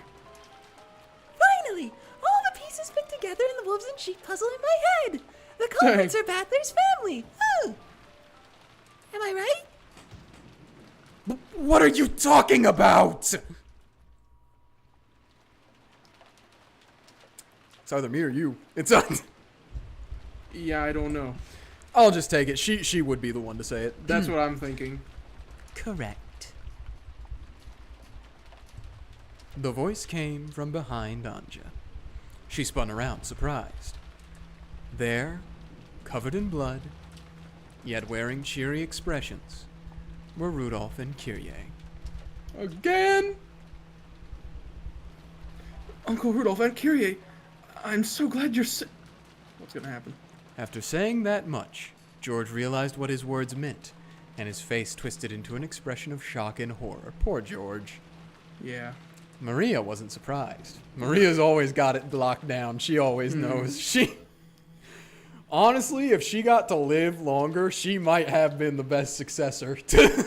Yeah. However, she showed no joy at having her answer proved correct. Maria is the definition of never let them know your next move. Maria probably would have made Facebook. Yeah. And as for Battler, Ange saw it. That terrible expression. One that she would never forget as long as she lived. Is this it? It was a demon's smile. A hideous demon that she'd never see again twisted its face in a foul grin. And the truly horrible thing was that she saw it on her brother's face. Rudolph and Kyrie lifted up the guns they had been holding behind them. The barrels pointed at the forehead of George, who staggered backwards, and Maria, who grinned as though she was beyond caring what happened next. Oh, gosh. There was a flash of lightning and a crack of thunder. Nothing more could be heard. Then, as George and Maria were snapped around by that roar, the strings holding them were snipped. The two dolls fell into puddles with a splash and stopped moving. Dad? Mom? All of this occurred right before Ange's eyes. Yeah, there it is. That's what I was waiting for. Look at that CG. Yeah. Evil Battler family. No eyes. Mm-mm. Only Battler gets them.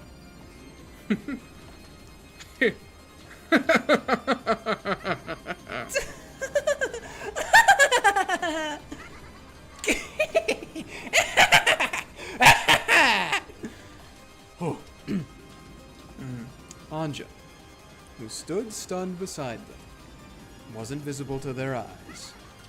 I would have loved to have seen this in the anime or the stage play. You're probably gonna see it in the stage play eventually. Eventually, yeah. They guffawed, overcome with laughter. Then, right in front of Ange, they started joking, complimenting each other on their kills so far. The three hideous faces, the faces of her family, made Ange want to cry and vomit at the same time, and she felt as though she would suffocate. Ange dashed away, covering her mouth. She wanted to escape the disgusting laughter coming from her beloved family as soon as possible. Then, she slipped and fell face down in a puddle of mud. She didn't try to get up. In fact, she instead chose to cover her ears and block out the disgusting laughter that she could still hear. As she did, from the shadows of the fences and bushes in this inky black rose garden, several dark things slipped into sight. Oh no.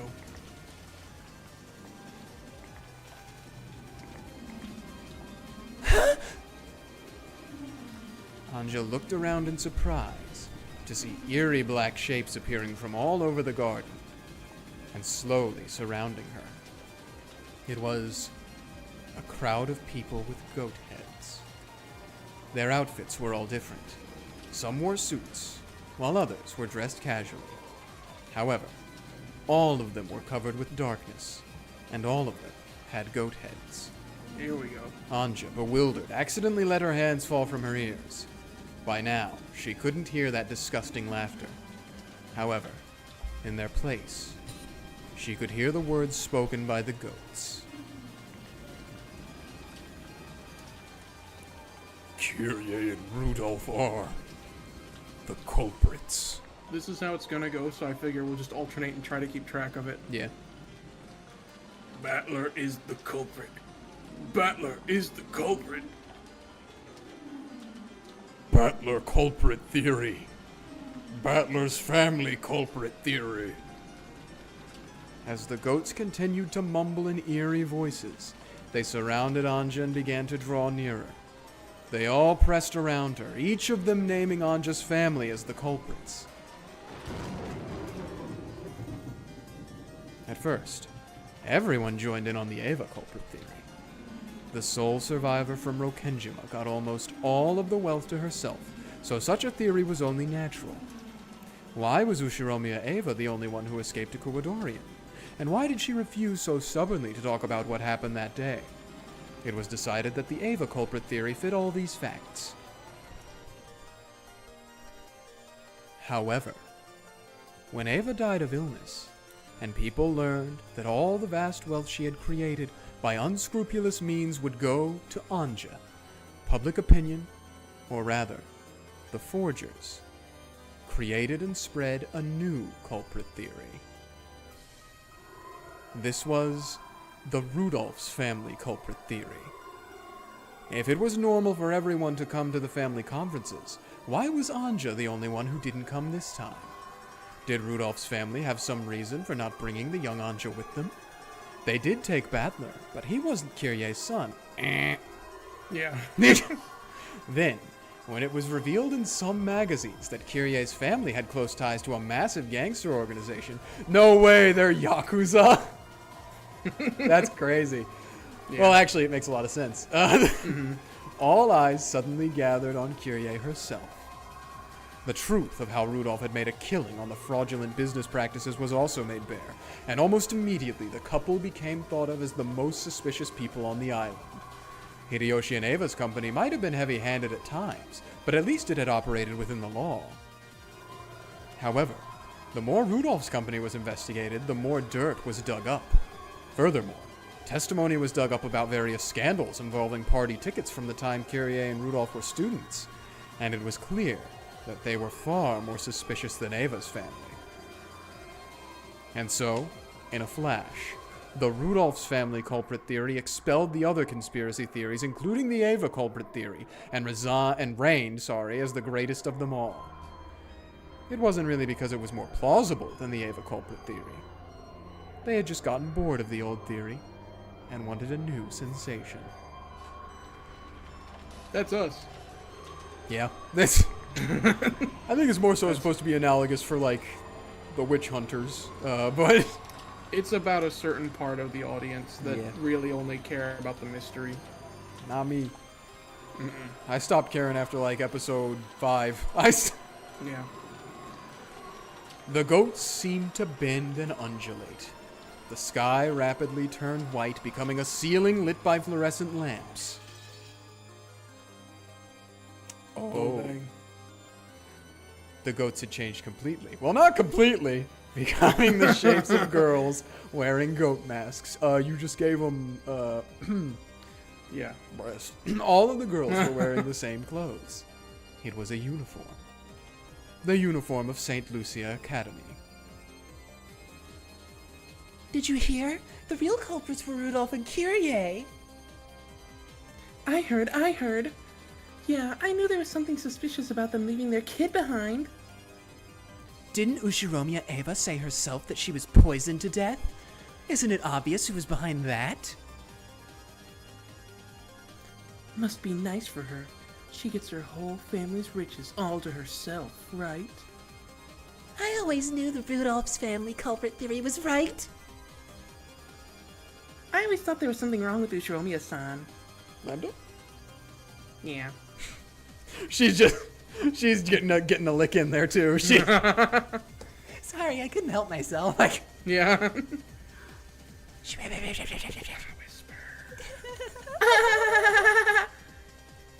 Rudolph and Kyrie are culprits. Mammon. Isn't Battler a culprit too? Rudolph's family culprit theory. Rudolph and Kyrie are the killers. They tried to get the family wealth all to themselves, but Eva killed them back and they failed.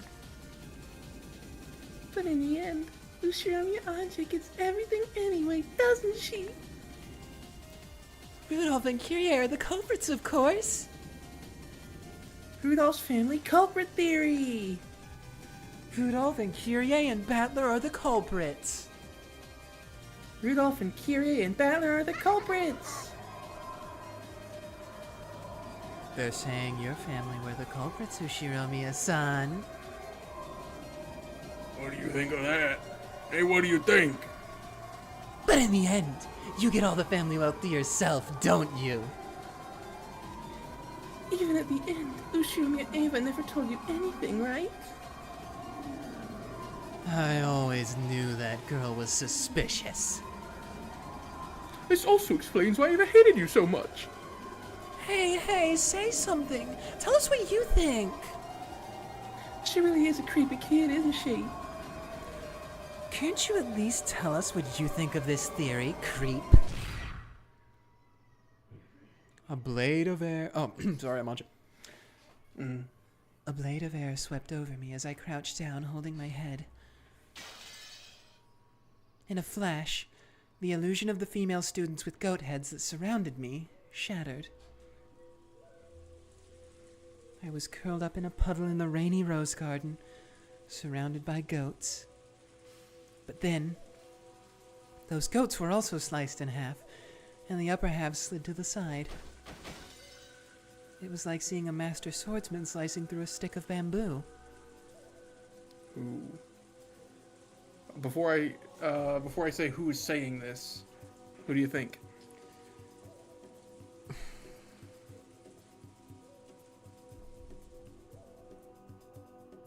I want to say Battler, but that seems too obvious. It's not Amakusa, is it? I'll say I'm going to read this line. Okay. But, for the sake of ambiguity, I'm going to read it ambiguously. Because I Okay. want the drop to be more severe. Beatrice. This way. Oh! The voice came from that black cat. The black cat with the bell that had guided me here. Incredible that it can talk. But that doesn't matter now. I dashed after it. The goat shrank back. A hole opened up in the encirclement. The black cat dashed through it. As I hurried through it, the goats began to chase after me. Countless heavy footsteps thundered behind us. But where are we running to, Mr. Cat? The cat ignored my stupid question. Where are we running to? It's obvious. As far away as we can make it. However, there was an unbelievable number of goats. It wasn't just the group chasing us. There were probably goats hiding throughout the rose garden, and everywhere we went, a group of them would appear and block our path. Each time we bumped into them, we ran down a different path in this maze of a rose garden. So I didn't even know which direction we were running anymore. It couldn't be. We aren't running around in circles inside a massive crowd of goats, are we? Dang. When we ran into the arbor once more, I learned that my fears were justified. The 4 paths that led from the arbor were all blocked by a crowd of goats. Of course, the path had come down, we had come down was also blocked by our pursuers. There was nowhere to go, and nowhere to return to. We were finally trapped. Mr. Cat, what should we do? We're surrounded! The black cat glared at the goats that surrounded us, standing on guard. It's all over for us. At that moment, I found myself floating in the air. A massive arm, large enough to crush my entire head, had grabbed my collar from behind. Before I could even think to cry out, I saw right in front of my face a pair of strangely glowing red eyes and a massive mouth with jagged teeth and a foul breath. The mouth opened wide, and as though it was a separate creature, a bizarre tongue stuck itself out. Then it spat words at me. Me or you? I don't remember. You've been doing Ange, I'll read it. Rudolph, Kyrie, and Battler are the culprits. Rudolph and Kyrie played dead, and Battler lied when he inspected them. Then one of the parents carried out the murders up until the second Twilight and hid under the bed in Natsuhi's room. Battler killed Shannon, and then assisted in the murders in the guest house. The other parent carried out the guest house murders. This is the truth. Then That gaping, smelly mouth slowly began to close over Ange's head. This is me. Counter. It's possible to form a logical theory other than the Rudolph's family culprit theory. I'm pogging so hard.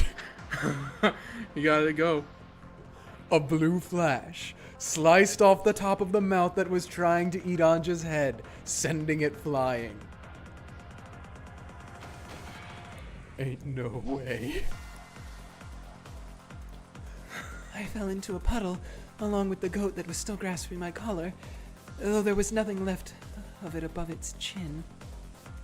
Without any hesitation, the goats stretched out their thick arms, as though they'd been given a second chance to snatch this prey for themselves, and they rushed towards me. All of them spoke in unison. Anything besides the Rudolph's family culprit theory would be impossible. Absolutely impossible.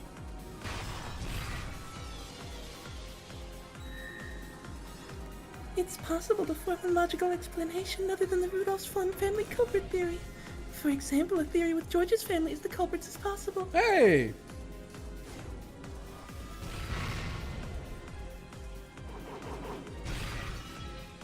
So really, well, okay, she did say that in blue, so not necessarily. A red flash and a blue line became blades of wind that passed over my head. Sorry, I'm Ange.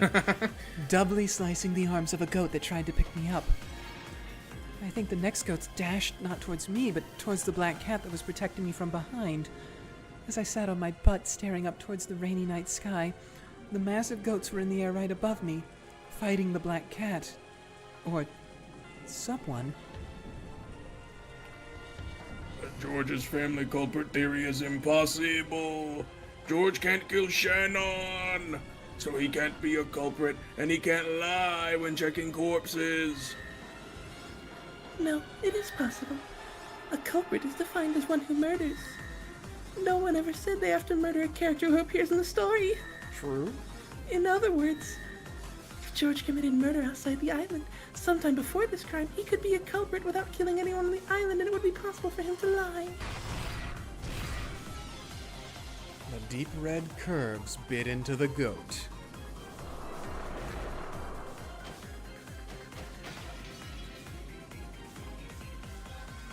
Its massive body was knocked into the air, became about 7 logs of flesh, and was Crazy thrown unit. into the rose bushes.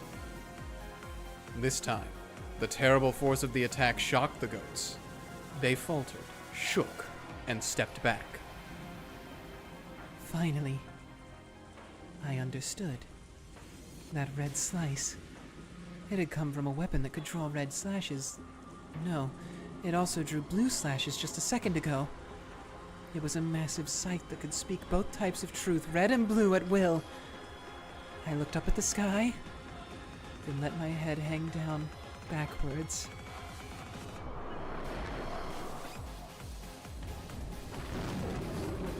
Yeah.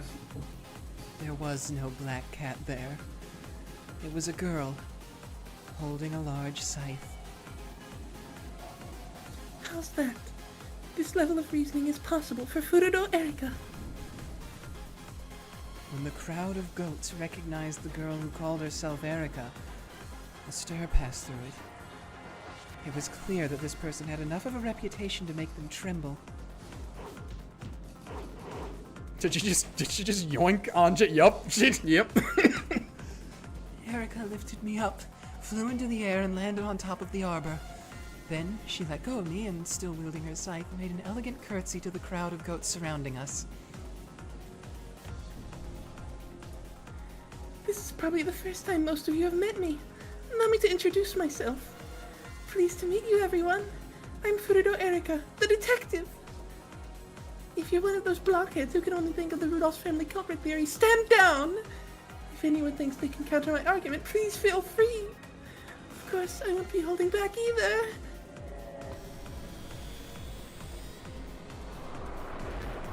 The goats all howled at once. It seemed to be a cry of shock, of fear, or possibly of awe. The goats surrounded the arbor, chattering but not moving any closer. None of them had the courage to stand against this detective, this witch of truth, called Furudo Erika. I can't believe she got a redemption arc. I know. I'm here for it, though. Good grief. All of those thousands, and this is the best you can do. None of you has the courage to fight Furudo Erika in a battle of words. Too bad. Let's put an end to this. Then again, I, Furudo Erika, don't have enough spare time to counter all you blockheads one by one. I'll let her clean up the rest. You're up! Whoa! When Erika cried out, red cracks opened in the dark night sky. It looked like the spiderweb-shaped fissures that appear when a glass window has been struck hard. Or was it more like a blood-red spiderweb? You already know who this is. I already know. Let me take a drink of water. Everyone's getting redemption. Everyone. Mm-hmm. Doing Erika side by side with this character is gonna hurt.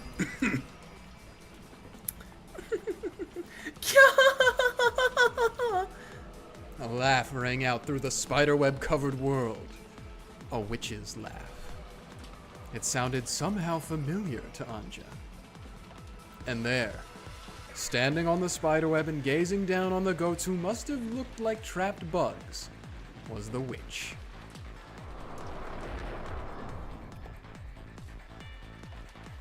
You forget me, and you call him the ruler of Rokkenjima?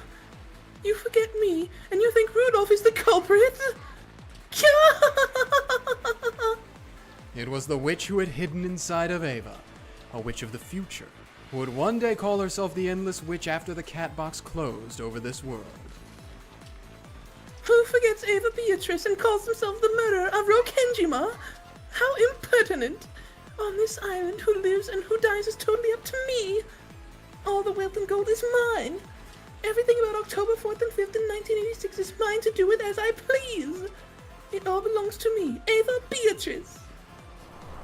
Eva swung her one-winged staff at the crowd of foolish goats beneath her, proclaiming their deaths.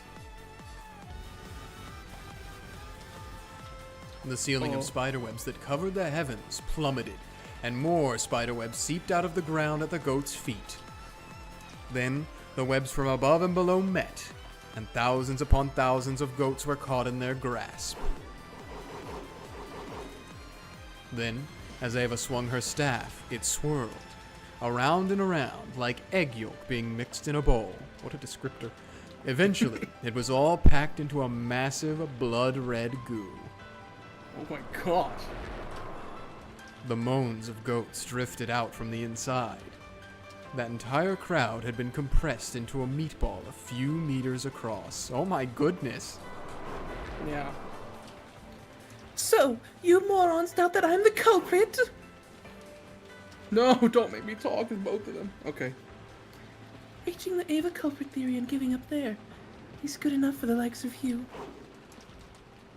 If only you just get crushed and disappear! Say the line, Ava Beatrice. Oh, she's not going to say it, dang it. Yeah. Didn't say, but... Give up and die. Give. Now what? Oh, I don't know if you got that. I did, a little bit. Okay. No other word could do that sound justice. After sucking in all of those goats, the spiderweb ball vanished into the thin air with a squelch. Oh. That easy, huh? After that, there wasn't even a trace left. The dark rose garden lay there without any sound but that of the falling rain. Ava drifted down from the sky. Your aunt will always be on your side, Ange-chan. I'll never let anyone insult your family. Aunt Ava. I knew I should be grateful. And yet, it really wasn't easy for me to believe that Aunt Ava was my ally. Ava realized that too. Don't worry. I'm not doing this because I want to be thanked. But I'll always be on your side. See you later. She giggled, spun around, and vanished. Now that she had already left, I started to regret not saying even a thank you. So, I figured I should at least thank the other person who had saved me. Thanks for saving me. Who are you? I already knew her name. What I was really asking was why she had saved me. I'm Furudo Erika, the detective. And I'm also a witch. A witch? A witch of truth. One who searches for the single truth. And so are you, right?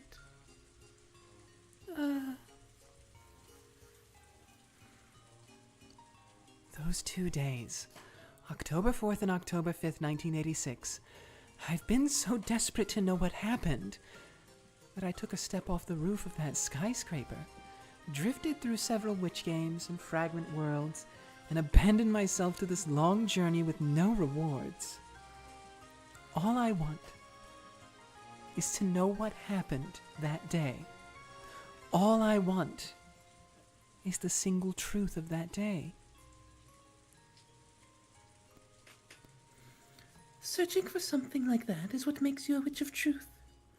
So, you're just the same as me. That's why I came to save you. I want to know just what happened on that day. No one will tell me. No one knows. But I know something happened that day. I'd give up anything to learn what it was. That's the one thing I need to know no matter what, even if it kills me. So tell me, you know, don't you? You know what happened on this island, right? Does a witch of truth expect to be given the truth? If I told you that so-and-so is the truth, would you really just accept whatever I said? No, I wouldn't.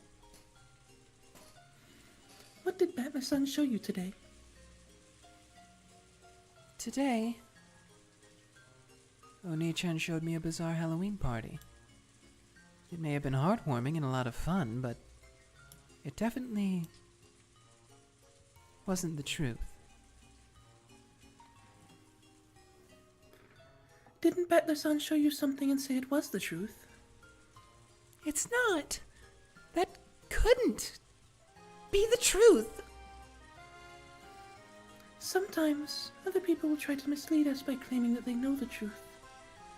But a real witch of truth must continue to pursue the single truth without being led astray. That's why you can't accept the fake truth that Battler-san's trying to force on you. You care about finding the one real truth more than anything. Yeah. Oni-chan is trying to confuse me. I felt that this whole time. Even though he knows everything about what happened that day, he won't tell me anything at all. How is he any different from Aunt Eva, who mocked me and refused to tell me anything, even until the very moment of her death? Why won't Oni-chan tell me?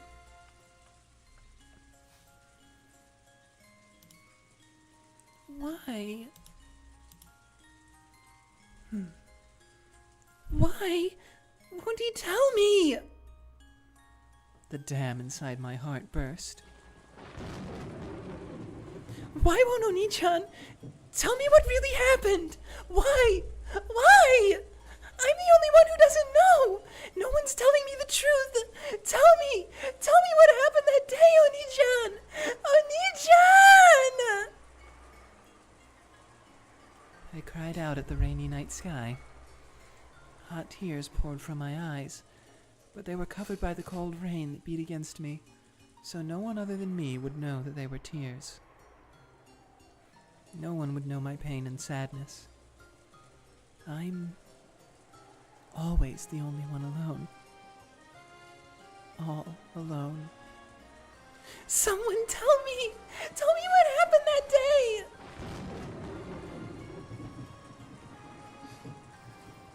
No one can tell you. After all, you can only find the truth if you look for it yourself.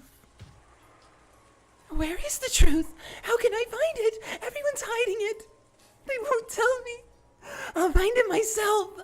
So please, just tell me where the truth is hidden. I think this is still me. I'm not sure. Very well. I can tell you. Okay, no, I think that was you. Burn. Yeah. As that voice rang out, the world bent and swirled. We can see Erica as an extension of Burn anyway, so. Yeah. After blinking several times, I realized that the world had become a sea of stars. No, that's not quite right. There are stars up there in the sky, but those lights below me aren't stars. They're lights from building windows, street lights, car lights. I was floating in the dark sky over a city lined with skyscrapers. I can't tell you what the truth is. However, if it's a question of how the truth can be reached, I can show you the way.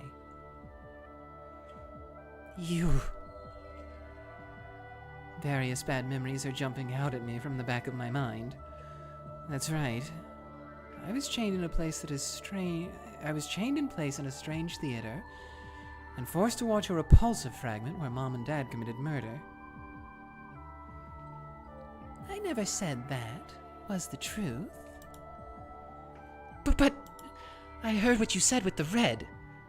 I'll say it for just for you, that this is all truth. 1 second, I accidentally pushed button. Oh no! I accidentally started recording the stream. Oh gosh, we're in trouble. I pressed my record toggle. I wish. Brief tangent. In one of the discords I'm in for D&D, they record the sessions. I think I may have told you about that. Mm-hmm. But they use an add-on for Discord. Mm-hmm. And every time it starts recording, it goes, "Now recording," in this really funny voice. I wish OBS would have done that. Oh well. The goats. The goat. True. Oh, I already read that. You yelled out and interrupted, stopping me from saying any more. I was about to say that this is all truth isn't necessarily so. Bitch. Just how far are you willing to go to mock me? I apologize, but I did want to test you. Test me how? I wanted to see if you were ready to accept the truth, no matter what it may be.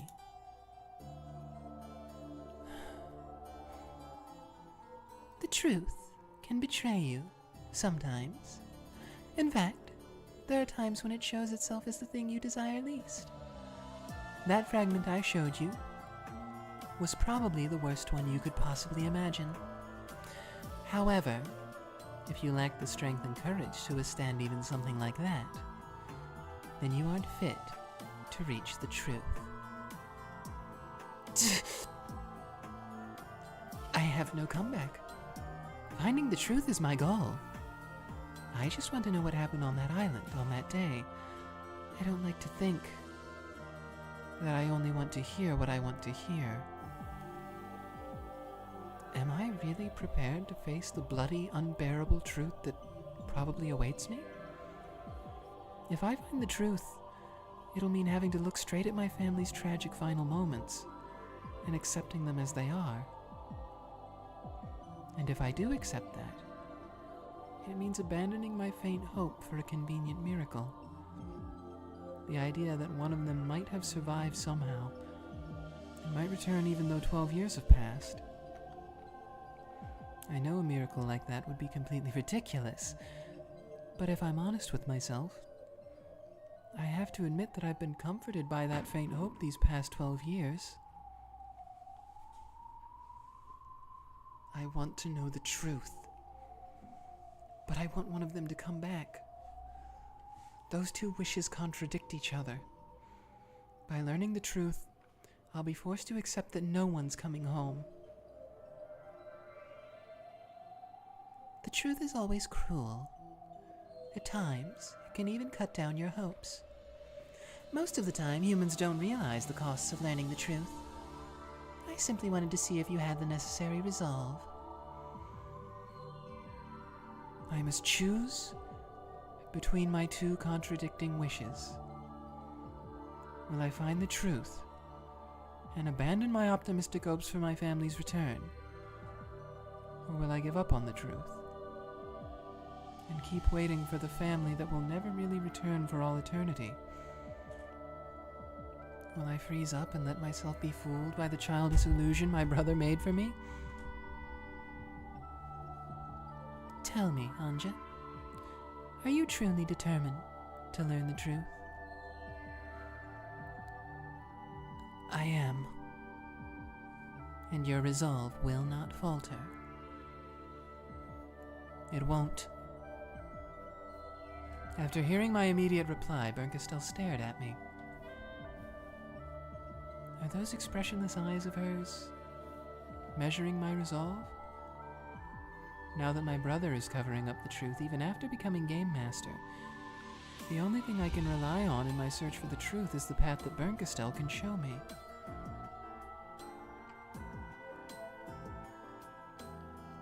Deep in your eyes, I see the glint of one who seeks the truth. Will you tell me? Will you show me the way that leads to the truth?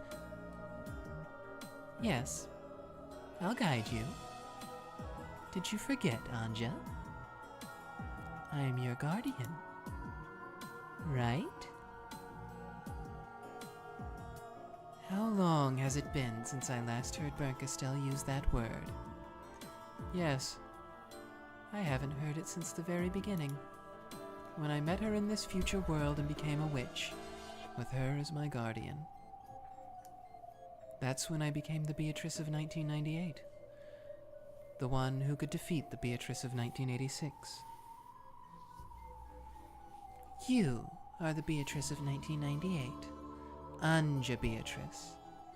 I became your guardian and recognized you as a witch. However, you aren't an endless witch like Beato. A witch of truth. That's right.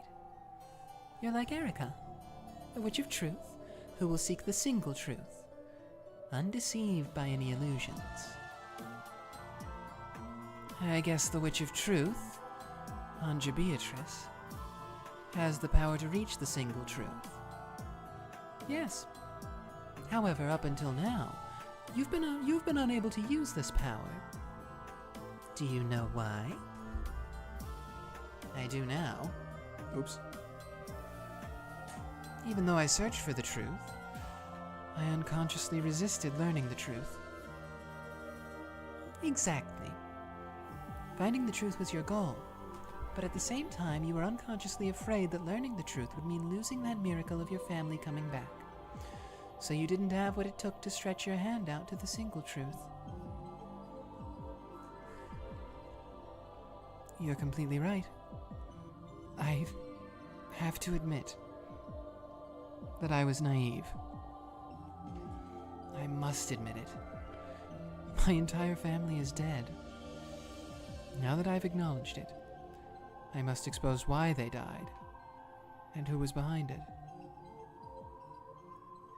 Thanks.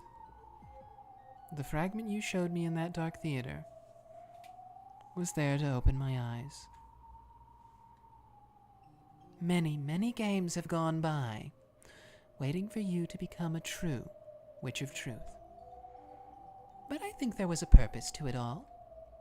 After all, now, in this final game, you really have become a Witch of Truth. Tell me, what happened on that island that day? I won't ask you to tell me directly, so guide me. What can I do to reach the truth? The truth is actually that because Kinzo died, he left the switch on and everyone was just kind of having a happy dinner and the island exploded. Baby. Jelly. It's a bit chilly here. Too chilly. Let's move. To where? To a place better for drinking tea. I have realized that my Bernkastel and Ange voices have grown very similar. Oh gosh. Well, I mean, what are you gonna do? A massive applause filled the hall. It was an applause in honor of a good fight. An applause in honor of Bernkastel. Yes, Lady Bernkastel's game was another splendid one. We're going to reveal her game board to everyone here, so have a go at it. It's pretty awesome. But you solved it in the end all the same. A game that no one can solve isn't a game. The main point is whether it was fun or not. It's fun. I guarantee it's quality. Same here. At first, I thought there was no way anyone could solve it, but the way you can use one oh my god, okay. The way you can use one confirmed purple statement after another to narrow down the suspects made for a great puzzle.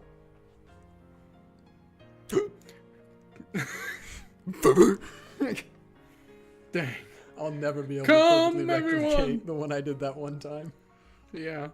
Gather! Gather! Yeah, that was crazy. Just what sort of game is Lady Bernkastel's mystery? That's for you to find out for yourselves! Objects resembling chessboards were set out on several tables. Crowds gathered around each, looking down with interest. Oh, what? Goda solved it. Immediately, go. Yeah. He actually just guessed, and then they're like, "Oh my God, you're right. How'd you know, Goda?" And he goes, I get." Yeah. Oh, it's like a logic puzzle. Quite an orthodox one, don't you think? So this is what a witch's game is like. Kraus versus Virgilio would go crazy. It's a Asper said rehash. episode 4. It would be all Yeah. boxing metaphors instead of chess metaphors. Oh no! So if I were to spin the ring around... No! Float like a butterfly, sting like a bee. Looking at it like this, it's just a game. But for the pieces, it's a massive series of crimes. Indeed it is. It would not do to waste such a rare gift from Lady Bernkastel. Let us take the opportunity to enjoy ourselves. Jessica versus Dillinor. Still, this is a tough one. It almost makes you wonder if it was made to be solvable, doesn't it? If you don't start by believing that it's made to be solvable, you won't get anywhere. A battle of wits doesn't begin until you trust the questioner and believe that it can be solved. And we guarantee that it is. Come on, have a go at it. With Battler's encouragement, discussions over Bernkastel's mystery game began at each table. The mix of humans and illusions in heated debate was truly a sight to behold. Beato and Bernkastel sat in a chair far off from the discussions. Would you like some tea? Any kind of calming black tea for me. With milk, if you don't mind. A woman after my own heart. Dang. That's my favorite kind of tea. Black tea with milk. My favorite is milk. Dang. As you wish. Is there anything you need, Lady Bernkastel? That's me. Please add some dried plums to some black tea. That's the trick to making terrible tea drinkable. Dang. A woman not after my own heart. I've never tried dried plum. It might be good. Well, she's saying the black tea's terrible. That's why I'm saying not after my own heart. She might be mine. I don't know yet. I haven't tried dried plum. Come now, don't sulk. We're honestly complimenting your game for being such a fun one. She's pouting. Beato, who had emerged victorious in the game Bernkastel had put all her heart into, was in extremely high spirits. I'm not sulking. My face just looks this way. Dang. When I managed to spot Burn's own kind of warmth in that expression, I felt like I'd climb to the pitch-black top of a snowy mountain to find a beautiful star. Well, sorry for having an eternally frosty face. How difficult it is to compliment Lady Bernkastel. No matter what you say, she always takes it in a bad way. Like a cat. That's okay. She's the type who'll keep thinking about it for hours later on. Dang! Ho-ho! The type who lies in bed relishing it while hugging her pillow. Yep, that's Bern for you. Beato and Lambda Delta giggled together. Bernkastel shrugged and looked away. Seriously, though, that really was a fun game with a twist. You think so? Thank you. You could have made it unsolvable, but you still made it to be solved. You couldn't have done that unless you planned on playing a fair and enjoyable game. I like games where I win no matter what. Games that I might lose are just a pain. Later, I'd like to switch sides and try another one. I'll make a puzzle, and we'll see if you can solve it. A game for you to win against me. Of course, I'll use all the know-how I've picked up on in my fights with Beato to make it super hard. I'm not giving up my winning streak that easily. Both you and Beato have such an interesting way of thinking. How's that? A game is just a means to decide who wins and loses, right? When you create one, your own victory should be your highest priority. So why would you go to all the trouble of making a game you might lose? What fun is there in a game you always win? That's not even a game. Victory and defeat. It's fun because you're taking part in a fair competition, balanced between those two outcomes. My voice. A game isn't a fight. It's communication. You have to enjoy the means. And if you manage to win in the end, well, that's just an added bonus.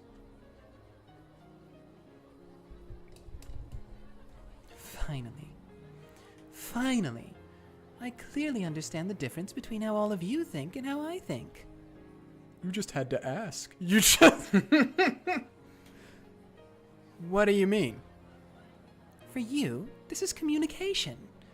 It isn't for me. The world you live in must be pretty savage. And what about you? Wasn't it the same for you until you understood Beato's game? An eternal game is eternal torture? Have you already completely forgotten about that pain you suffered? There were days I did think that. But now, it's all been resolved. I won't complain about stuff that's in the past. I'm impartial, you might say. That is the critical difference between you and me, I think. Your eternal torture was something you could laugh off and forget. Mine wasn't nearly so trivial. That's all there is to it. I don't know your history. It sounds like you had it rough. To think I'm getting sympathy from a mere former piece. I must be getting old. Lolly Baba. Yeah. Bernkastel, sipping the black tea that Genji had brought her, gazed up at the ceiling with a faraway look. Battler may not have known her history. Her herstory. But even he was able to understand a bit of how she felt. Are you being tortured by someone right now? Points at Lambda Delta. Point. Are you kidding? I'm as free as I can be. I'm not bound by anyone's shackles. Then that's a good thing, isn't it? At least things are better for you now. True. It's much better now than it once was. Though I am on a long, endless journey to escape from boredom. Then at the very least, us meeting here should have been a good thing for you. Indeed. Even the taste of defeat can keep my boredom at bay, somewhat. I don't... Okay. No. Battler shook his head and laughed.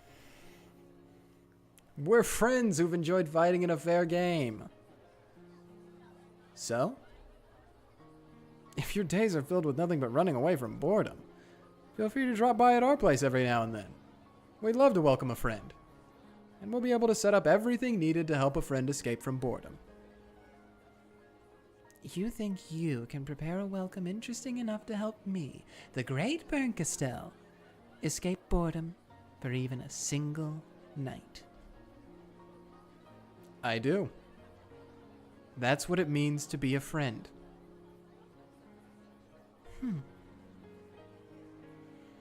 We won tonight's game, so the next time you come, we'll switch sides. This time, we'll entertain you with one of our games. Of course, we don't intend to let you win easily. We'll challenge you to a devilishly twisted logic game. It won't be something you can solve in a night. It'll be good enough to make you stay for months, racking your brains over it. You would entertain me, the great Bernkastel, as a friend. Yeah, we would. After talking with you, even this dried up plum tea is starting to taste sickly sweet. What a pain. I heard from Beato. Sounds like this dried plum tea stuff is one of your favorites. Next time, we'll throw in some high-class dried plums covered in gold leaf, so make sure you come again. If you really plan to do that, try finding some better tea to start with. I'll never feel like coming again if you keep serving tea like this. Oh, come on. I guess the tea you're used to drinking is pretty damn high class. Next time, why don't you invite us somewhere we can drink some of that? Me? Invite you over.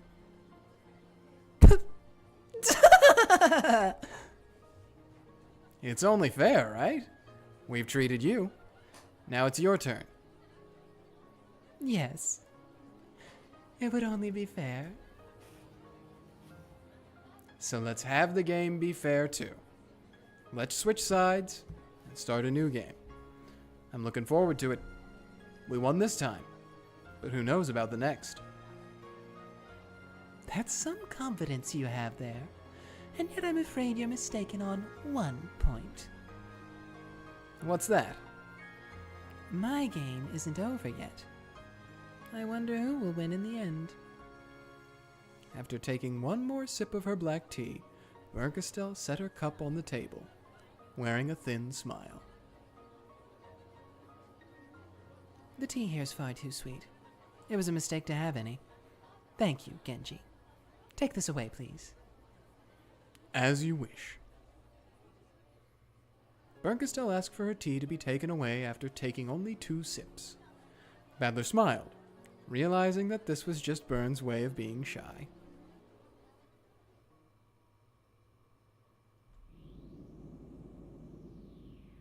Battler. Is this who, Ange? I don't know. Why are you smiling with such a foolish, optimistic face? If you really think this final game will be nothing but a happy epilogue, then I'll have to invite you all to a proper game for bringing this tale to a close. Is this Bern?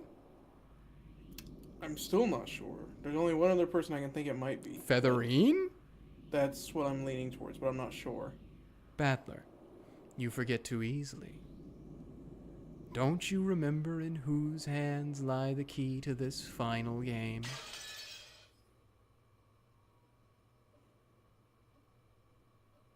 Okay, well. Dang. What? The inside of my nose itched.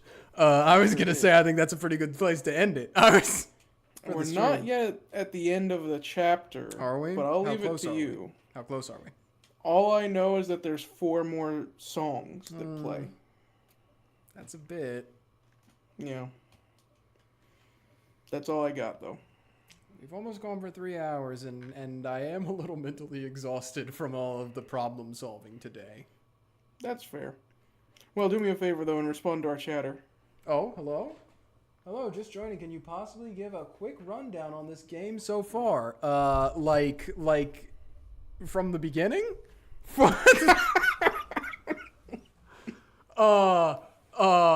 Okay. So there's this rich family, and they live on an island, and they all go there for a family conference every year to determine like how their family funds are going to be distributed because they're all rich. And one year they all start dying and it becomes a murder mystery. But then halfway through the murder mystery, a witch shows up and she's like, no, this isn't a murder mystery. This is me doing all of this with magic, actually. And then our main character, who you just saw me being, Battler, was like, there's no way magic is real and I'm going to prove that it's not real. And so then he sets off on a journey where they go back and look at all the murders, and he has to prove how they couldn't have been done with magic. And they make new ones. And there's a bunch of mechanics in the game where like you can prove. There's the red truth. The red truth's really important. And that is any statement that's ever said in red is absolutely true. So you can use that to prove how the murders could have occurred with or without magic. And it's really good. It's really good storytelling. It's a really good mystery. It's a really good fantasy. If you're just joining in, I highly recommend you don't. Go back to the beginning. Watch from there. We are in mega spoiler territory right now. Huge, because this is the game is divided into episodes, and this is episode 8, which is the last one. So get out of here. Go. Yeah. Big spoiler right here. The inside of my nose itched. Yeah. Go back to the beginning, and you can also see our journey of having slightly better and better recording and voice acting as the time goes on. Hopefully. But yeah, I was going to say, one thing I would like to do. Oh, hey, look at that. I'll save this here. But I would like to reload this one and just click it and see if I get that achievement. Okay, sure. While we're here. And we can just do that on stream. Yeah. Hi, Bern. We're back again. Responding to your thing. We're planning on it. We're planning to be there. Yes. We'll see if we get accepted. That's all it is. I mean, we'll probably be there even if we don't get panels, but true. We just won't have panels submitted. if we don't. Yeah, we've you can submitted find panels. us if you can. We'll still be there though. Yeah. Culprit select. Hi, Bern. Oh, she's smiling. I didn't even know she smiles at you when you do that. Yep, I got the achievement. Got it. As I suspected, the name of the achievement. Find the culprit without any hints. Okay, give me dialogue box so I can leave, please. Nope. It actually just, like, the credits start rolling. And it's like, Shock you did it without any Bernkastel hints. face. Yeah, You that's figured it out. It's over. Yep.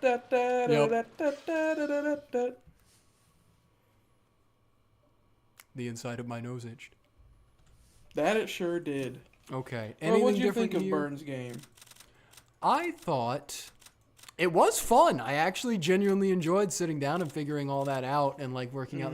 It was good nostalgia to Questions arcs.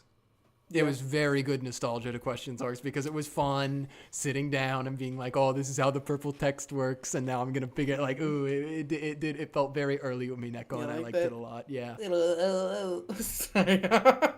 It also... Click on her. It's not doing anything. No, click on Erica. Oh. Yeah. I thought you were telling me to click on Bernkastel's character portrait. No. It is a little different, though. Yeah. She escaped from the depths of oblivion now. She did. Well, did she escape? That's what it says. Oh, I didn't read it. Does it say that? That's what I was saying was different. Yeah, that's... Oh, successfully revived from the depths of oblivion. Bernkastel sent a little cat to get her. Yeah. She's back. I did not expect the tag team of the two most vile... Yeah. I can most evil characters. fix her, but whatever's wrong with her is way hotter women in this game. And in fact, probably you couldn't fix either of them, honestly. Oh, certainly not. I could not fix them, and what's wrong with them is they way hotter. Could fix me, but not in the way that I'm broken, but rather like a vet. They will... They will break me. Yeah. Anyway, to Taioki, I will say, we hope to see you there as well. Give us a shout out. And hopefully you enjoy our content while you wait. Yep. All right. Title back? I suppose so. What's Is going it on time for I the give rest the of week? recap? Yep. Yeah. Oh, gosh. I'm dying. I'm dead. Pertus's funeral is going to be held during the Sunday stream slot. Yep. Well, I wouldn't want that. We could probably slot it in tomorrow, I think. But no. Right. Sneak it in there. Yeah. I believe Saturday Jordan will continue with Slay the Princess, not Spire. I did that on Tuesday's stream as well. I think we should make Jordan play Slay the Spire after she finishes No, Slay the Princess. no. That will be probably the worst thing ever. Sunday, we'll be back with more Umineko, continuing and figuring out who exactly is in control of this final game. Yeah. And Tuesday, I don't know if we're doing Fallout New Vegas or not, because we've reached an impasse. Does it keep crashing? It's crashing at a crucial part that I can't skip. Oh! So... Gotta get those anti-crash mods in there, man. I have them is the crazy thing. Oh no. Yeah. So... Guess you're starting Fallout 3. Guess you... Yeah, this weekend, unlike last weekend, I worked and had less free time. But this weekend, I don't work, so I'm going to have some free time. I'm going to try to sit down and try to make it all work. Yep. Exactly. All right. So maybe that. If not, I'll have a filler game next Tuesday. I was thinking about doing the game of Sisyphus in the meantime. Silly little fun game. I mean, really, what's the difference? Playing the game of Sisyphus, being Sisyphus with Fallout New Vegas, trying to get it to not That's crash. exactly what I was going to say. That was going to be my exact marketing for it. Oh, all right. Well, I think that's it. Yeah. Thanks for watching, everyone. We'll see you all next time. And at Colossal Con. And all at of Colossal Con. Don't Every care. single one of you, all 530 of our subscribers better be there. I know that only no choice. 30% of them regularly watch these, but you all have to be there. We're going to ping you